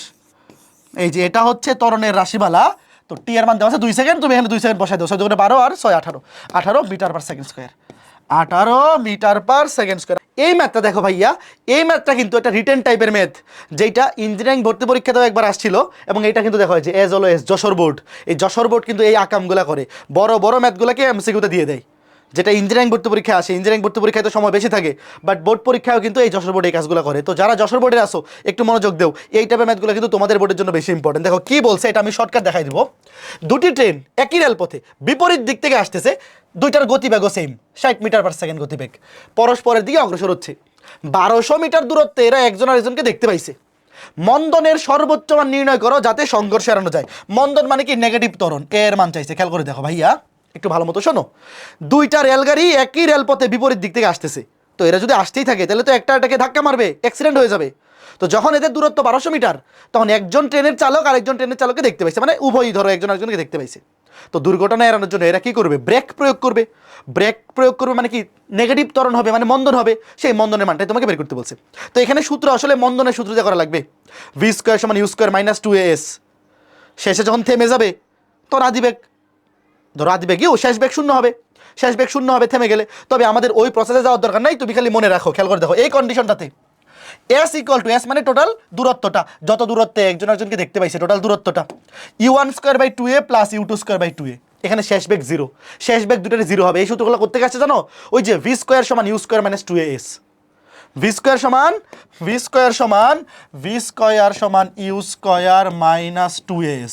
তো ভাই এখানে তো শেষ বেগ শূন্য হবে, কারণ সংঘর্ষ ঠেকানোর জন্য, সংঘর্ষ যাতে না হয় এই জন্য তো শেষ বেগ এসে থাইমা যেতে হবে, ট্রেন এসে কি হইতে হবে, থাইমা যেতে হবে। তাহলে 0 সমান দেখো ইউ স্কোয়ার মাইনাস 2as, তাহলে এস ইকুয়াল টু কত, ইউ স্কোয়ার বাই 2a, দেখো ইউ স্কোয়ার বাই 2a। তাহলে টোটাল এখানে এস মানে তো দুইটা ট্রেনের মধ্যবর্তী টোটাল দূরত্ব এস সমান দেখো u1 square by 2a plus u2 square by 2a, দুইটার যোগফল। তো এখানে খেয়াল করে দেখো, এখানে কিন্তু দুইটার গতিবেগ একই। ভাই এই প্রশ্নে কিন্তু দুইটার গতিবেগ সেম, প্রশ্নে যদি দুইটার গতিবেগ ভিন্ন ভিন্ন থাকতো তাহলে তুমি লিখতে u1 square by 2a plus u2 square by 2a, but এখানে কিন্তু দুইটার গতিবেগ হুবহু সেম, দুইটার গতিবেগ হুবহু সেম। তাহলে এখানে তুমি এই দুইটাকে সেম লিখতে পারো। খেয়াল করে দেখো, দুইটা সেম। এই যে ম্যাথ শেষ। এই বুঝছো এই সূত্রটা কোত্থেকে আসছে, এই যে এখান থেকে আসছে। তো বসাই দাও। এইবার এই সূত্রটা একটু মুখস্থ করে ফেলো। 1200 মিটার, যে এই ট্রেন যদি বিপরীত দিক থেকে সংঘর্ষে জড়াতে চায় তাহলে সূত্রটা কি, তোমাকে যখন মন্দন সর্বোচ্চ মন্দন বের করতে বলবে, মানে ত্বরণের সর্বোচ্চ মান, মন্দন মানে তো নেগেটিভ ত্বরণই, তাই না? তো S equal to u square by 2a plus u square by 2a। এখানে দুইটা বেগের মান সমান হয়ে গেছে, এই জন্য কিন্তু দুইটা ইউ হয়ে গেছে। যদি দুইটা বেগ আলাদা হইতো, ধরো একটা বেগ 50 একটা 60, তাহলে এখানে বসে 50 এখানে 60। এখানে আমি ধরো 1 2 লিখে রাখি, ওয়েট, এখানে 1 2 লিখে রাখি, বাট এখানে দুইটা সেম। তাহলে দেখো 60 square by 2a plus 60 square by 2a, তো দুইটা যেহেতু সেম হয়ে গেছে, এখন ক্যালকুলেশন করে এর মান বের করে ফেলো। দাঁড়াও, 1200 সমান, এখানে যেহেতু দুইটা সেম হয়ে গেছে, যোগ করে দিলে কি হয়ে যাবে, 60 square by 2a, 60 square by 2a, যোগ করে দিলে 60 স্কোয়ার বাই a হয়ে যাবে, 60 স্কোয়ার বাই a, তাই না? 60 স্কোয়ার বাই a। সুতরাং এ সমান কত হবে, 60 স্কোয়ার মানে 3600, 3600কে 1200 দিয়ে ভাগ 3, 3700-কে 1200 দিয়ে ভাগ করলে তুমি ক্যালকুলেটর দেখো, আমি মনে মনে করে ফেলছি কত 3, বুঝছো কথা? তো এই সূত্রটা কোত্থেকে আসছে? এই যে এখান থেকে আসছে। তো দুইটা ট্রেনের জন্য একটা হবে u1/2 আর একটা প্লাস u2/2। এই দুইটার মধ্যবর্তী টোটাল ডিস্টেন্স আছে কত? 1200। তো 1200 ধরে বসাই দিবা, উত্তর শেষ। বুঝছো? আশা করি বুঝতে পেরেছো। এরপরে দেখো টি-তম সেকেন্ডে অতিক্রান্ত দূরত্ব, এটাও কিন্তু 9 10-এ ছিল। টি-তম আমাকে যদি বলে প্রথম 5 সেকেন্ডে অতিক্রান্ত দূরত্ব, সূত্র আমরা কোনটা বসাই? s = ut + f² বা প্রথম 10 সেকেন্ডে অতিক্রান্ত দূরত্ব ut সমান মানে s = ut + f²। বাট তোমাকে যে কোনো একটা সেকেন্ডের দূরত্ব যদি বের করতে বলে, যে টি-তম সেকেন্ডে তোমাকে বললো 5 নাম্বার সেকেন্ডে অতিক্রান্ত দূরত্ব কত, বা 10তম সেকেন্ডে অতিক্রান্ত দূরত্ব, এটা কিন্তু দেখো তোমাকে যখন বলবে পঞ্চম সেকেন্ডে অতিক্রান্ত দূরত্ব কত, এটা কিন্তু প্রথম 5 সেকেন্ডের দূরত্ব না। পঞ্চম সেকেন্ড মানে শুধু 5 নাম্বার সেকেন্ডটা, মানে 4 সেকেন্ড হওয়ার পর থেকে 5 সেকেন্ড হওয়ার আগ পর্যন্ত এই যে একটা সেকেন্ড, এটা হচ্ছে পঞ্চম সেকেন্ড। বা যদি বলে দশম সেকেন্ডে অতিক্রান্ত দূরত্ব, এটা কিন্তু 10 সেকেন্ডে অতিক্রান্ত দূরত্ব না। দশম সেকেন্ড মানে 9 সেকেন্ড হওয়ার পর থেকে 10 সেকেন্ড হওয়ার আগ পর্যন্ত, মানে মাঝখানে এই 1 সেকেন্ড। তো এই দশম সেকেন্ড, পঞ্চম সেকেন্ড, টি-তম সেকেন্ড, এটা কিন্তু আসলে টোটাল 1 সেকেন্ডের দূরত্ব। এটা কয় সেকেন্ডের দূরত্ব? 1 সেকেন্ডের। তো সূত্রটা কিন্তু ডিফারেন্ট। কি? st, এই যে টি-তম, টি এর মানটা ধরো বললো 10তম, তাহলে টি এর মান 10 বসাবা। যদি বলে 15তম সেকেন্ডে, তাহলে টি এর মান 15। সূত্রটা কি? u + ½ a × 2t-1। মুখস্থ করো, এই সূত্র 9 10-এও ছিল, মুখস্থ করো। টি-তম সেকেন্ডে অতিক্রান্ত দূরত্ব st সমান u + ½ a × 2t-1। মুখস্থ হয়েছে? টুডস্ত মুখস্থ করো। এই টাইপটা কিন্তু বোর্ড পরীক্ষার জন্য খুব বেশি ইম্পর্টেন্ট, অ্যাডমিশনের জন্য ইম্পর্টেন্ট। টি-তম সেকেন্ডে অতিক্রান্ত দূরত্ব u + ½ a × 2t-1, u + ½ a × 2t-1। এই ম্যাথটা দেখো খুবই সহজ একটা ম্যাথ। কি বলছে? 20 মিটার/সেকেন্ড বেগে 4 মিটার/স্কয়ার সমতরণে 5তম সেকেন্ডে, এই যে দেখো 5তম সেকেন্ডে অতিক্রান্ত দূরত্ব টি এর মান 5, আমরা বের করব st সমান u + ½ a × 2t-1। ভাইয়া যখন তোমাকে বলবে টি-তম সেকেন্ডে অতিক্রান্ত দূরত্ব, মানে ধরো 5তম, 7তম, 10তম বা যে কোনো একটা তম সেকেন্ডে অতিক্রান্ত দূরত্ব, তখনই তুমি সূত্র বসাই দেবে এইটা u + ½ a × 2t-1। তো দেখো আদিবেগ কত? আদিবেগ u 20, ত্বরণ কত? ত্বরণ a সমান 4 মিটার/সেকেন্ড²। তাহলে বসাও u কত? 20 প্লাস ½ × a, এর মান হচ্ছে 4, তো 4কে 2 দিয়ে ভাগ করলে 2 × 2t-1, t এর মান হচ্ছে 5, 5 দুগুণে 10 - 1, 9 দুগুণে 18 আর 20 38। বুঝছো? খুবই সিম্পল ম্যাথ না ভাই? এই সূত্রটা মুখস্থ রাখলেই হয়ে যাবে। st দেখো টি-তম সেকেন্ডে যখনই কোনো একটা তম সেকেন্ডে অতিক্রান্ত দূরত্ব বের করতে বলবে, জাস্ট টি এর মানটা তুমি এই সূত্রে বসাই দিবা u + ½ a × 2t-1। বুঝছো? এই সূত্রটা যদি বুঝে থাকো তাহলে এই টাইপের বাকি সবগুলো ম্যাথ ভারী কাজ। এই টাইপটা কিন্তু বোর্ড পরীক্ষা এবং অ্যাডমিশন, ভার্সিটি অ্যাডমিশনের জন্য খুব বেশি ইম্পর্টেন্ট। তাহলে এই টাইপের বাকি সকল ম্যাথ বাড়ির কাজ, এই টাইপের বাকি সকল ম্যাথ বাড়ির কাজ। ওকে, ফাইন ফাইন ফাইন, আশা করি বুঝতে পেরেছো, তাই না? এগুলা সব বাড়ির কাজ দিয়ে দিচ্ছি, এগুলা সব বাড়ির কাজ দিয়ে দিচ্ছি, এগুলা সব বাড়ির কাজ। পারবা তো? আচ্ছা এখানে দেখো মন্দন বলছে, এইটা আমরা দেখো মন্দন বলছে, মন্দন। এই ত্বরণ না বলে মন্দন বললে কি হবে? জাস্ট এর জায়গায় চিহ্ন চেঞ্জ, আর লিখে দিচ্ছি st সমান u প্লাসের জায়গায় মাইনাস হয়ে যাবে ½ × a 2t-1, এ চিহ্ন চেঞ্জ। এগুলো তো জানো, এগুলো তো আলাদা করে সূত্র মুখস্থ করার কিছু নাই, তাই না? যখন ত্বরণ না বলে মন্দন বলবে, দেখো মন্দন নর্মাল সূত্রটা ছিল u + ½ a × 2t-1। তাহলে মন্দন হলে এর চিহ্ন নেগেটিভ, এর চিহ্ন সামনে প্লাসের জায়গায় মাইনাস হয়ে যাবে। কথা বুঝছো? আরও আছে এই টাইপের ম্যাথ, না এটাই লাস্ট ম্যাথ। আচ্ছা দেখো এই ম্যাথটা অনেকবার আসছে বোর্ডে, এটা একটু করে দেই। দেখো এই ম্যাথটা অনেকবার আসছে, একটু করে দিই। দেখো কি বলছে, স্থির অবস্থা থেকে একটি কণা, মানে স্থির অবস্থা হতে সমতরণে চলমান একটি কণা 4 সেকেন্ডে 16 মিটার দূরত্ব অতিক্রম করে। তোমাকে বলছে এই দেখো এই ম্যাথটা ইম্পর্টেন্ট, এটা তো করে দেওয়া উচিত। 5 নাম্বার সেকেন্ডে অতিক্রান্ত দূরত্ব কত? দেখো 5 নাম্বার সেকেন্ডে অতিক্রান্ত দূরত্ব ধরো st সমান u + ½ a × 2t-1। তাহলে 5 নাম্বার সেকেন্ডে, ওয়েট দেখো 5 নাম্বার সেকেন্ডে কত? u স্থির অবস্থা থেকে আদিবেগ 0, ওয়েট দেখো আদিবেগ কত? 0, তাহলে 0 প্লাস ½ × a × 2t-1 5তম সেকেন্ডে, পঞ্চম মানে 5তম, তাহলে টি এর মান হচ্ছে 5। দেখো এখন এই ম্যাথটা করার জন্য কি এ এর মান লাগবে না? এ এর মান কি প্রশ্নে বলা আছে বলো? দেখো এ এর মান তো এখানে দেওয়া নাই। u + ½ × a × 2t-1 5তম সেকেন্ডে মানে টি এর মান 5, এ এর মান বের করতে হবে। তো এ এর মান কোত্থেকে বের করবো? এই যে এই কন্ডিশনটা থেকে দেখো এ এর মান এখান থেকে বের করবো। তোমাকে বলছে 4 সেকেন্ডে 16 মিটার যায়, এটা তো প্রথম 4 সেকেন্ডে, এটা কিন্তু নর্মাল সূত্র s = ut + f²। কথা বুঝছো?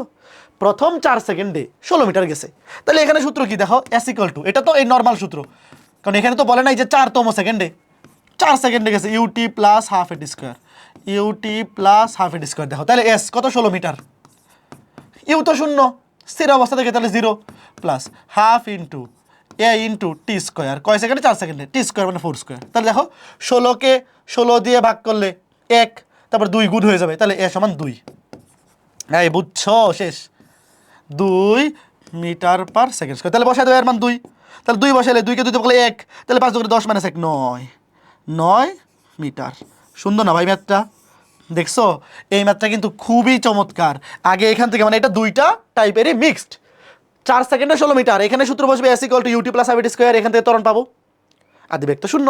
তারপরে 5 নাম্বার সেকেন্ডে কতটুকু যাবে? 9 মিটার। এই বুঝছো? এইটা যদি বুঝে থাকো তাহলে এই টাইপের আর কোনো ম্যাথ করতে অসুবিধা হবে না, এই টাইপের আর কোনো ম্যাথ করতে অসুবিধা হবে না, ঠিক আছে? Okay fine. এবার এই ম্যাথটা দেখো, দেখো শর্টকাট বুলেট ও তক্তা, এটা এমসিকিউতে কিন্তু প্রচুর আসে, ডিরেক্ট শর্টকাট দিয়ে করে ফেলবা। কোনো একটা বুলেট যে কোনো একটা তক্তার মধ্যে বা একটা দেওয়ালের মধ্যে এস দূরত্ব অতিক্রম করার পর যদি তার বেগ আদিবেগের এত অংশ হয়, 1/n অংশ হয়, ধরো একটা বুলেট একটা তক্তার মধ্যে বা একটা দেওয়ালের মধ্যে কিছু একটা অংশ ঢুকছে, কিছু পরিমাণ অংশ ঢুকছে, ঢুকার পর তার বেগ কি কমতে থাকবে না? তো বেগ কমার পরে যেটা অবশিষ্ট আছে, ধরো অবশিষ্ট আছে কতটুকু? আদিবেগের 1/n অংশ। তো সেই অবশিষ্ট বেগ দিয়ে সে আরেকটু ঢুকবে। তো প্রশ্নে বলে যে আর কতটুকু ঢুকবে, ধরলাম আরও ঢুকবে এস প্রাইম, অলরেডি এস পরিমাণ ঢুকে ফেলছে, আরও ঢুকবে এস প্রাইম, সেটা কত? শর্টকাটটা হচ্ছে s/n²-1। দেখো এই আরও কতটুকু ঢুকবে সেটা হচ্ছে s/n²-1। তাহলে অবশিষ্ট বেগ দিয়ে আরও কতটুকু ঢুকবে? আরও কতটুকু ঢুকবে? এস প্রাইম সমান এস ডিভাইডেড বাই মানে অলরেডি যতটুকু ঢুকে ফেলছে ডিভাইড বাই n²-1। এখানে n এর পরিচয় কি?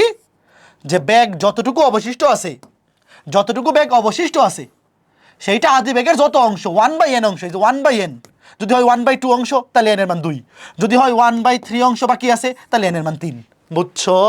Okay fine. এবার দেখো ম্যাথ করি। তোমাকে বলছে যে একটি বুলেট দেওয়ালের ভিতর 3 ইঞ্চি ঢুকার পর, দেখো ভেদ করতে বেগের 1/3 অংশ হারায়, ওয়েট দেখো 3 ইঞ্চি ঢুকে পড়ছে, তাহলে s সমান 3, এবং বেগ হারাইছে 1/3 অংশ, এটা কিন্তু হারাই ফেলছে। দেখো যেটা হারাই ফেলছে এটা কিন্তু বাদ। দেখো আমার দরকার কি? আমার দরকার হচ্ছে তার বেগ অবশিষ্ট কতটুকু আছে সেটা, সে যে আরও একটু প্রবেশ করবে সে কোন বেগের কারণে প্রবেশ করবে। সো দেখো বুলেটটি দেয়ালের ভিতরে আর কত দূর প্রবেশ করবে, সে অবশিষ্ট যতটুকু ব্যাগ বাকি আছে সেটা দিয়েই তো ভিতরে প্রবেশ করবে। তাহলে দেখো ধরো ধরো শুরুতে তার ব্যাগ ছিল ইউ, তাহলে হারাই ফেলছে কত? আদি ব্যাগের 3/1 অংশ মানে u/3। বুঝছো কথা? ধরো শুরুতে ব্যাগ যদি ইউ হয়, তাইলে এই যে 3 ইঞ্চি ঢোকার জন্য তার ব্যাগ নষ্ট হয়ে গেছে 1/3, 1/3 মানে আদি ব্যাগের 1/3 অংশ মানে u/3 অংশ। তাহলে বাকি আছে কতটুকু? বাকি আছে 2u/3। এই যে এটা হচ্ছে অবশিষ্ট বেগ, এই কথা বুঝছো? এইটা কিন্তু অবশিষ্ট বেগ। তো অবশিষ্ট বেগ যেটা আছে সেটাকে এই ফরম্যাটে নিতে হবে, 1/n, 1/n ফরম্যাট। মানে ধরো আগে বেগ ছিল ইউ, বাকি আছে 1/n, তার 1/n অংশ মানে কি u/n, মানে এটা হচ্ছে উপরে ইউ থাকবে বাকি পুরোটা নিচে থাকবে। দেখো অবশিষ্ট যতটুকু আছে উপরে থাকবে ইউ, বাকি পুরোটা নিচে থাকবে, সেটা হবে n এর মান। বুঝছো? ধরো আদি বেগ ছিল ইউ, অবশিষ্ট আছে আদি বেগের 1/n অংশ মানে কত? u/n অংশ। তাহলে উপরে থাকবে ইউ, বাকি নিচে যেটা থাকবে পুরোটা হবে n এর মান। তাহলে এখানে খেয়াল করে দেখো, এই যে উপরে 2 নিচে নেমে যাবে, 2 যদি নিচে নেমে যায় কত হবে? 3/2। তাহলে এখানে n এর মান হচ্ছে এই যে এটা, কথা বুঝছো? n এর মান হচ্ছে এইটা 3/2, এই ফরম্যাটে নিতে হবে, মনে রাখবা। শর্টকাটে ভালো মতো বোঝো। যতটুকু ব্যাগ হারাই ফেলছে ওটা বাদ। ধরো শুরুতে ব্যাগ ছিল ইউ, হারাই ফেলছে ইউ এর 3/1 অংশ মানে u/3 বাদ। তারপর যেটা বাকি থাকবে সেটার মধ্যে ইউ থাকবে উপরে, ইউ এর নিচে পুরোটা নিচে আনবা, মানে এই ফরম্যাটে নিবা u/n, u/n, ইউ এর নিচে পুরাটা। দেখো উপরে 2 ছিল, 2 নিচে নামাই দিয়েছি, তাহলে n এর মান, এটা হচ্ছে n এর মান। তাহলে এইবার শর্টকাটটা কি? অবশিষ্ট ঢুকবে s প্রাইম সমান s ডিভাইড বাই n²-1। তো s কত? s হচ্ছে 3, n², এটাকে স্কোয়ার করো, 9/4 - 1। এইবার ক্যালকুলেটরে বসায় দাও, এইবার ক্যালকুলেটরে বসায় দাও। দেখো এই বুঝছো? 3 ডিভাইড বাই 9/4 - 1 কত? 12/5, 12/5 শেষ। শর্টকাটটা একটু ভালো মতো বোঝো, এই শর্টকাটটা দিয়ে অনেক কম সময় ম্যাথ করে ফেলা যাবে, নাহলে কিন্তু এটা অনেক বড় হবে ম্যাথ। কথা বুঝছো? তোমার এখানে কাজ হচ্ছে যতটুকু ব্যাগ হারাই ফেলছে এটা আগে বাদ দিয়ে দেওয়া, তারপর যেটা অবশিষ্ট আছে সেটার মধ্যে উপরে থাকবে ইউ, বাকি পুরোটাকে নিচে নামাই দিবা। তাহলে ইউ ডিভাইড বাই n, এই ফরম্যাটে নিলে এই যে ইউ এর নিচে যেটা থাকবে সেটাই হবে, ইউ এর নিচে যেটা থাকবে সেটাই হবে n এর মান, সেটাই হবে n এর মান। এই যে তারপরে n এর মান এখানে বসাই দাও, শেষ। আশা করি বুঝতে পেরেছো। তারপরে এটা দেখো আরেকটা ম্যাথ করে দিই। একটি বুলেট কোনো দেয়ালের ভিতর দেখো 2 ইঞ্চি ঢুকার পর এই দেখো অলরেডি ঢুকে পড়ছে কতটুকু 2 ইঞ্চি, এস সমান 2, অর্ধেক হারায়, দেখো ব্যাগ অর্ধেক হারায়। তো অর্ধেক হারায় মানে কি, ধরো আগে ব্যাগ ছিল ইউ, হারাই ফেলছে অর্ধেক মানে u/2, তাহলে বাকি আছে কত u/2, এমাত্র তো না ইজি। তাহলে এন এর মান কত 2, ব্যাগ ছিল ইউ হারাই ফেলছে অর্ধেক, তো অর্ধেক হারাই ফেললে বাকিও আছে অর্ধেক মানে u/2, এই যে এন এর মান 2, ইউ এর নিচে যেটা থাকবে সেটা কি এন এর মান, কথা বুঝছো, এন এর মান কত 2, তাহলে এস প্রাইম অবশিষ্ট কতটুকু ঢুকবে, অবশিষ্ট কতটুকু ঢুকবে S divide by n square minus 1, দেখো অলরেডি ঢুকে ফেলছে কত 2, এন স্কোয়ার মানে এন এর মান তো 2, 2 স্কোয়ার মাইনাস 1, 4 থেকে 1 গেলে 3, তাহলে 2/3। এই কথা বুঝছো, অনেক সহজ সুন্দর ম্যাথ না, অনেক সহজ সুন্দর ম্যাথ, বুঝতে পারলে হইলো। এটা কিন্তু একদম সিম্পল, এটা দেখে ভয় পাওয়ার কিছু নাই। এখানে জাস্ট মনে রাখবা উপরে ইউ থাকবে, বাকি সব নিচে নেমে যাবে, তাহলে উপরে 2 নিচে নেমে যাবে, এই যেটা হবে এন এর মান হবে 3/2। এতটুকু বুঝতে পারলেই কাজ শেষ, আশা করি বুঝতে পেরেছো। এইবার আসো ভূমি থেকে খাড়া উপরের দিকে নিক্ষিপ্ত বস্তুর ক্ষেত্রে। দেখো একটা বস্তু ধরো ভূমিতে আছে, সেটাকে তুমি ইউ আদি বেগে খাড়া উপরের দিকে নিক্ষেপ করবা। সূত্রগুলো কি দেখো, ভি সমান ইউ মাইনাস জিটি, বি সমান u minus g t, h equal to u t minus সাব জিটি স্কোয়ার, ভি স্কোয়ার সমান ইউ স্কোয়ার মাইনাস 2gh, এবং টি তম সেকেন্ডে ওই আগের সেম সূত্রটাই, টি তম সেকেন্ডে হইলে এস এইচ টি। আগে আমরা সরল রৈখিক বা অনুভূমিক বরাবর দূরত্বকে এস দিয়ে প্রকাশ করতাম, উলম্ব বরাবর দূরত্বকে বা উচ্চতাকে আমরা এইচ দিয়ে প্রকাশ করি। তাহলে এইচ টি সমান u minus half g into 2d minus 1। এখানে কিন্তু সবগুলো জি এর সমান মাইনাস হবে, কারণ কি, কারণ জি কাজ করে নিচের দিকে, একটা বস্তু আমরা নিক্ষেপ করতেছি উপরের দিকে, বাট জি কাজ করতেছে কোন দিকে, নিচের দিকে। খেয়াল করে দেখো এই যে এই সূত্রগুলো, তুমি একটা জিনিস চিন্তা করো, ব্যাপারটা হচ্ছে এরকম, ধরো এই যে এটা হচ্ছে ভূমি, এটা হচ্ছে ভূমি, এখানে একটা বল আছে, ধরো যে এই যে একটা বল, এই যে একটা বল আছে, দেখো ধরো এই বলটাকে তুমি ইউ আদি বেগে উপরের দিকে নিক্ষেপ করতেছো, ইউ আদি বেগে উপরের দিকে নিক্ষেপ করতেছো, আর অভিকর্ষীয় ত্বরণ জি কাজ করতেছে কোন দিকে, অভিকর্ষীয় ত্বরণ জি সারা জীবন নিচের দিকে কাজ করবে। তাহলে খেয়াল করে দেখো, আমরা বস্তুটাকে উপরের দিকে নিক্ষেপ করতেছি, ইউ হচ্ছে উপরের দিকে, জি হচ্ছে নিচের দিকে, তাহলে জি উল্টা কাজ করতেছে না, উল্টা দিকে কাজ করতেছে। এই জন্য খেয়াল করে দেখো জি এর চিহ্ন কিন্তু নেগেটিভ। দেখো নর্মালি সূত্রটা কি, v equal to you plus a t, a হচ্ছে ত্বরণ, আর এখানে ত্বরণটা হচ্ছে অভিকর্ষীয় ত্বরণ জি। তো প্রথম কথা হচ্ছে এর জায়গায় এখানে জি বসবে, এবং যেহেতু জি উল্টা দিকে কাজ করতেছে বিপরীত দিকে, এই জন্য চিহ্ন মাইনাস। তাহলে v equal to u minus g t, h equal to u t minus half g t square, v square সমান ইউ স্কোয়ার মাইনাস 2gh, এবং টি তম সেকেন্ডে অতিক্রান্ত দূরত্ব এইচ টি সমান ইউ মাইনাস হাফ ইন্টু এ, এর জায়গায় বসবে জি, হাফ ইন্টু জি 2d মাইনাস 1। কথা বুঝছো? ওকে ফাইন, আশা করি এই সূত্রগুলো তোমরা সবাই জানো, এগুলো মুখস্থ করার কথা। তারপরে এই সূত্রগুলোতেই খেয়াল করে দেখো, এই ঊর্ধ্বে নিক্ষিপ্ত বস্তুতে ধরো এই সেম জিনিসটাই কিন্তু ইউ আদি বেগে একটা বস্তুকে তুমি ঊর্ধ্বে নিক্ষেপ করতেছো, তাহলে জি কোন দিকে কাজ করতেছে, জি কাজ করতেছে নিচের দিকে, জি কাজ করতেছে কোন দিকে, জি কাজ করতেছে নিচের দিকে। তাহলে সূত্রগুলো কিন্তু সেমই, ভি স্কোয়ার সমান u square minus 2gh, h equal to u t minus half g t square, v equal to u minus g t. তো এখানে খেয়াল করে দেখো এই ঊর্ধ্বে নিক্ষিপ্ত বস্তুটা সর্বোচ্চ কত উচ্চতায় উঠবে, এগুলো মুখস্থ করো। সর্বোচ্চ উচ্চতা হচ্ছে ইউ স্কোয়ার বাই 2g। এই বস্তুটা একটা বস্তুকে ইউ আদি বেগে একটা বস্তুকে খাড়া উপরের দিকে নিক্ষেপ করলে ওই বস্তুটার সর্বোচ্চ উচ্চতা ইউ স্কোয়ার বাই 2g, সর্বোচ্চ উচ্চতায় উঠার প্রয়োজনের সময় ইউ বাই জি টি ব্যাক্স, এবং টোটাল বিচরণকাল মানে সর্বোচ্চ উচ্চতায় উঠবে আবার সেখান থেকে নামবে। তাহলে এখানে টোটাল সর্বোচ্চ উচ্চতায় উঠার প্রয়োজনীয় সময় ইউ বাই জি, নামার প্রয়োজনীয় সময়ও সেম ইউ বাই জি। তা টোটাল বিচরণকাল উঠতে নামতে total u by g double হবে 2u বাই জি। এই যে মুখস্থ করো, এই তিনটা কিন্তু প্রচুর ইম্পর্টেন্ট ভাইয়া। আমি আবার বলতেছি, ইউ আদি বেগে একটা বস্তুকে খাড়া উপরের দিকে নিক্ষেপ করলে ওই বস্তুটার সর্বোচ্চ উচ্চতা ইউ স্কোয়ার বাই 2g, মোট বিচরণকাল 2u বাই জি। তো মোট বিচরণকালের অর্ধেক সময় সে সর্বোচ্চ উচ্চতায় উঠবে ইউ বাই জি, আর বাকি অর্ধেক সময় সর্বোচ্চ উচ্চতা থেকে আবার ভূমিতে ফেরত আসবে। তাহলে যদি বলে মোট বিচরণকাল কত, তুমি বললা 2u বাই জি, আর যদি বলে সর্বোচ্চ উচ্চতায় উঠার প্রয়োজনীয় সময় কত, তখন শুধু ইউ বাই জি। মনে থাকবে তো, এই সূত্রগুলো কিন্তু ঠুটস্থ মুখস্থ রাখবা। আশা করি এই সূত্রগুলো তোমাদের 9-10 থেকে জানা আছে মোটামুটি, এইগুলো তো আমরা ম্যাক্সিমাম 9-10 থেকেই পড়ে ফেলি, বাট এই তিনটা কিন্তু একদম ঠুটস্থ মুখস্থ, সবচেয়ে বেশি ইম্পর্টেন্ট এই তিনটা থেকে কিন্তু একটা আসবে, এই তিনটা থেকে একটা আসবে পরীক্ষায়। যেমন এই প্রশ্নটাতে কি বলছে দেখো, বলছে 9 মিটার পার সেকেন্ড এই বেগে খাড়া উপরের দিকে নিক্ষিপ্ত বস্তু সর্বোচ্চ উচ্চতা, দেখো যে বলতে চলে আসছে, দেখছো সর্বোচ্চ উচ্চতা কি ইউ স্কোয়ার বাই 2g, সর্বোচ্চ উচ্চতা u square divide by 2g। মুখস্থ, এগুলো কিছু লিখবা না, জাস্ট ক্যালকুলেটার বসাই দেবা। U square 9.8 whole square divide by 2 into 9.8, তাহলে একটা 9.8 কাটা, 9.8কে 2 দিয়ে ভাগ করলে 4.9 মিটার, 4.9 মিটার। কথা বুঝছো? একদম সহজ সুন্দর ম্যাথ, তাই না? এই ম্যাথটা দেখো ভাইয়া ডিরেক্ট, এটা তো ডিরেক্ট সূত্র।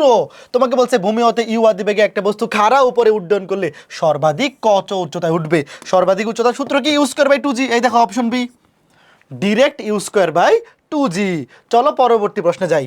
বলছে 64 ফুট পার সেকেন্ড বেগে ভূমি থেকে খাড়া উপরে নিক্ষিপ্ত কণার বিচরণকাল। দেখো বিচরণকালের সূত্র কি মনে আছে? 2u/g, 2u/g। এখন এইখানে একটা জিনিস জানতে হবে ভাইয়া, ইউ হচ্ছে 64, এটা কিন্তু ফুটে আছে। তোমরা কি জানো ফুটে জি এর মান কত? 32 ফুট পার সেকেন্ড স্কোয়ার। জানো? এটা মুখস্থ করো, এটা কিন্তু লাগবে। দেখা যাবে যে ফুটে দিছে, তখন তুমি এই জি এর মান জানো না, এই জন্য ম্যাথটা করতে পারো নাই। মিটার পার সেকেন্ড স্কোয়ারে জি এর মান হচ্ছে 9.8, আর ফুট পার সেকেন্ড স্কোয়ারে হচ্ছে 32। তাহলে এখানে বসাও 32। তাহলে দেখো কত হয়, কাটাকাটি করলে 2, 2 দুগুণে 4, 2 দুগুণে 4 সেকেন্ড। ভাইয়া এটা হচ্ছে তার কি মোট বিচরণকাল। দেখো প্রশ্নে কি চাইছে? প্রশ্নে কিন্তু চাইছে মোট বিচরণকাল। দেখো মোট বিচরণকাল। ভাইয়া প্রশ্নে যদি বলতো যে সর্বোচ্চ উচ্চতায় উঠতে কত সময় লাগে, তাহলে কিন্তু হয়তো অর্ধেক, 2 সেকেন্ড, শুধু u/g। সর্বোচ্চ উচ্চতায় উঠতে সময় লাগে u/g, নামতে সময় লাগে u/g।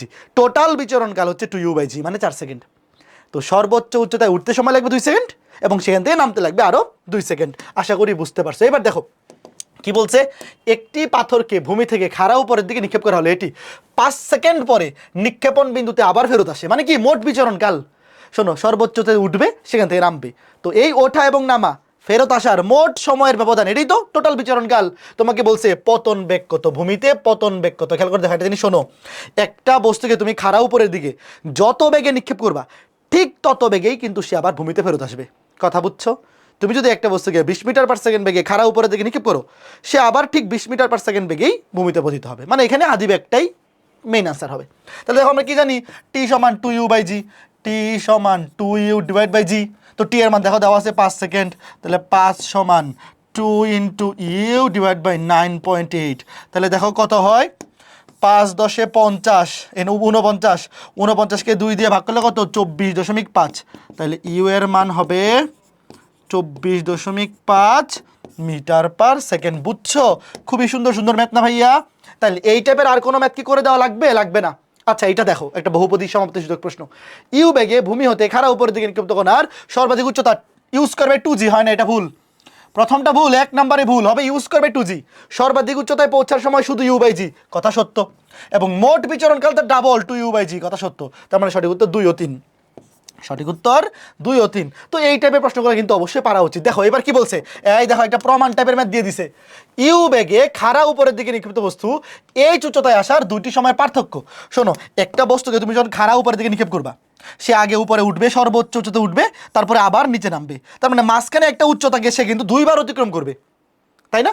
সে ধরো এইখান থেকে তুমি নিক্ষেপ করছো, বস্তুটা উপর দিকে যাচ্ছে, তো মাঝখানে একটা উচ্চতা গিয়ে সে একবার উপরের দিকে উঠার সময় একবার সে তাকে অতিক্রম করবে, আবার নিচের দিকে নামার সময় আরেকবার অতিক্রম করবে, তো 2 বার অতিক্রম করবে না? তো নির্দিষ্ট একটা উচ্চতাকে সে যে 2 বার অতিক্রম করবে, এই সময়ের পার্থক্যটা তোমাকে বের করতে বলছে। তো ভাই এটা কিন্তু প্রমাণ টাইপের ম্যাথ, একটু বড় ক্যালকুলেশন, এটা মুখস্থ করে ফেলে। এটা হচ্ছে 2/g। যেটা তুমি শুনে রাখো যে ইউ আদি বেগে খাড়া উপরের দিকে একটা বস্তুকে নিক্ষেপ করলে একটা নির্দিষ্ট উচ্চতায় সে 2 বার অতিক্রম করবে, তো এই 2 বার, একবার উপরে ওঠার সময়, একবার নিচে নামার সময়, তো এই 2 বার আসার মধ্যবর্তী সময়ের পার্থক্য হচ্ছে 2/g। এটা মনে রাখার বুদ্ধি আমি শিখাই দিচ্ছি। দেখো u² - 2gh। তুমি শুধু খেয়াল করে দেখো, শুধু এই পার্টটা মনে রাখতে পারলে কাজ শেষ। 2/g মনে রাখবা কি, এখানে একটা বিন্দুতে 2 বার আসবে, তো 2 বার আসবে, এই যে 2 উপরে নিচে জি, 2/g। দেখো বাকিগুলোতে কিন্তু 2/g নাই। তুমি একটু জাস্ট এই জিনিসটা খেয়াল রাখো যে 2/g √u² - 2gh। দেখো 2/g √u² - 2gh, এটা একটু মুখস্থ করে ফেলো। এটা এমসিকিউতে আসলে যদি মুখস্থ থাকে অনেক কম সময় জায়গায় ফেলতে পারবা। ইউ আদি বেগে একটা বস্তুকে উপরে দিকে নিক্ষেপ করলে একটা নির্দিষ্ট উচ্চতা এইচকে সে 2 বার অতিক্রম করবে, এবং এই 2 বার অতিক্রমের মধ্যবর্তী সময়ের পার্থক্য হচ্ছে 2 বার অতিক্রম করে 2/g, 2/g √u² - 2gh। 2/g দেখবো অপশনে 2/g এরকম একটাই আছে, ওটাই সঠিক উত্তর। কথা বুঝছো? এরপরে দেখো ইউ আদি বেগে মুক্তভাবে পরন্ত বস্তুর সূত্রাবলী, এটাও কিন্তু 9 10-এ পড়ছো। মুক্ত অবস্থায় পরন্ত বস্তুর সূত্র বলি, এই সূত্র কে আবিষ্কার করছে? গ্যালিলিও। মনে আছে? স্থির অবস্থা হতে, স্থির অবস্থা বা আদিবেগও থাকতে পারে। দেখো ধরো ইউ আদিবেগে মুক্তভাবে পরন্ত বস্তুর সূত্র বলি, পরন্ত বস্তুর সূত্র বিজ্ঞানী গ্যালিলিও সাহেব আবিষ্কার করছেন। তোমরা ফিজিক্সে পড়ছো এগুলো। দেখো v = u + gt, h = ut + ½ gt², v² = u² + 2gh। খেয়াল করে দেখো, এটার বেলায় বস্তুটা পড়বেও নিচের দিকে, আর অভিকর্ষ ত্বরণ কাজ করে কোন দিকে? অভিকর্ষ ত্বরণ কাজ করে নিচের দিকে, তাই না? অভিকর্ষ ত্বরণ কাজ করে নিচের দিকে। ধরো এই যে বস্তুটা পড়তেছে নিচের দিকে, ধরো ইউ আদি বেগে বা ইউ বেগে, ধরো ইউ বেগে বস্তুটা নিচের দিকে পড়তেছে, তো অভিকর্ষীয় ত্বরণ কাজ করতেছে কোন দিকে? অভিকর্ষীয় ত্বরণ কাজ করতেছে নিচের দিকে। তাহলে বেগও নিচের দিকে, অভিকর্ষীয় ত্বরণ নিচের দিকে, সবই পজিটিভ। তাহলে দেখো সবই positive. V equal to you plus g t, h equal to u t plus half g t square, v square সমান ইউ স্কোয়ার প্লাস 2gx, এগুলো একদম সবার মুখস্থ আছে, তাই না? তো এই সেম সূত্রগুলো যদি স্থির অবস্থান থেকে পরন্ত বস্তুর বেলায় হয়, স্থির অবস্থান থেকে পরন্ত বস্তুর বেলায় আদিবেগ শূন্য, এটা তো আমরা জানি। স্থির অবস্থান থেকে পরন্ত বস্তুর বেলায় আদিবেগের মান শূন্য। তো যদি বলে স্থির অবস্থা থেকে পড়তেছে, তাহলে জাস্ট সবগুলো ইউ এর জায়গায় শূন্য বসাই দাও। তাহলে ভি সমান হবে জিটি, এইচ সমান half g t square, v square সমান 2gh। এই বুঝছো কথা? ও আচ্ছা, ওই টি তম সেকেন্ডে সূত্রটা দেখাই দিই।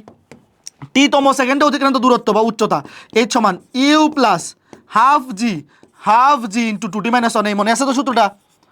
এখানে অবশ্যই প্লাস হবে, মাঝখানে প্লাস হবে কারণ একই দিকে। তাহলে টি তম সেকেন্ডে অতিক্রান্ত দূরত্ব বা উচ্চতা সমান ইউ প্লাস হাফে, এর জায়গায় বসবে জি, half into g into 2t minus 1। আর এটার বেলায় কি হবে? ইউ জিরো হয়ে যাবে। এখানে হবে টি তম সেকেন্ডে অতিক্রান্ত দূরত্ব এস টি সমান u zero half into g into 2t minus 1, half into g into 2t minus 1। এই কথা বুঝছো?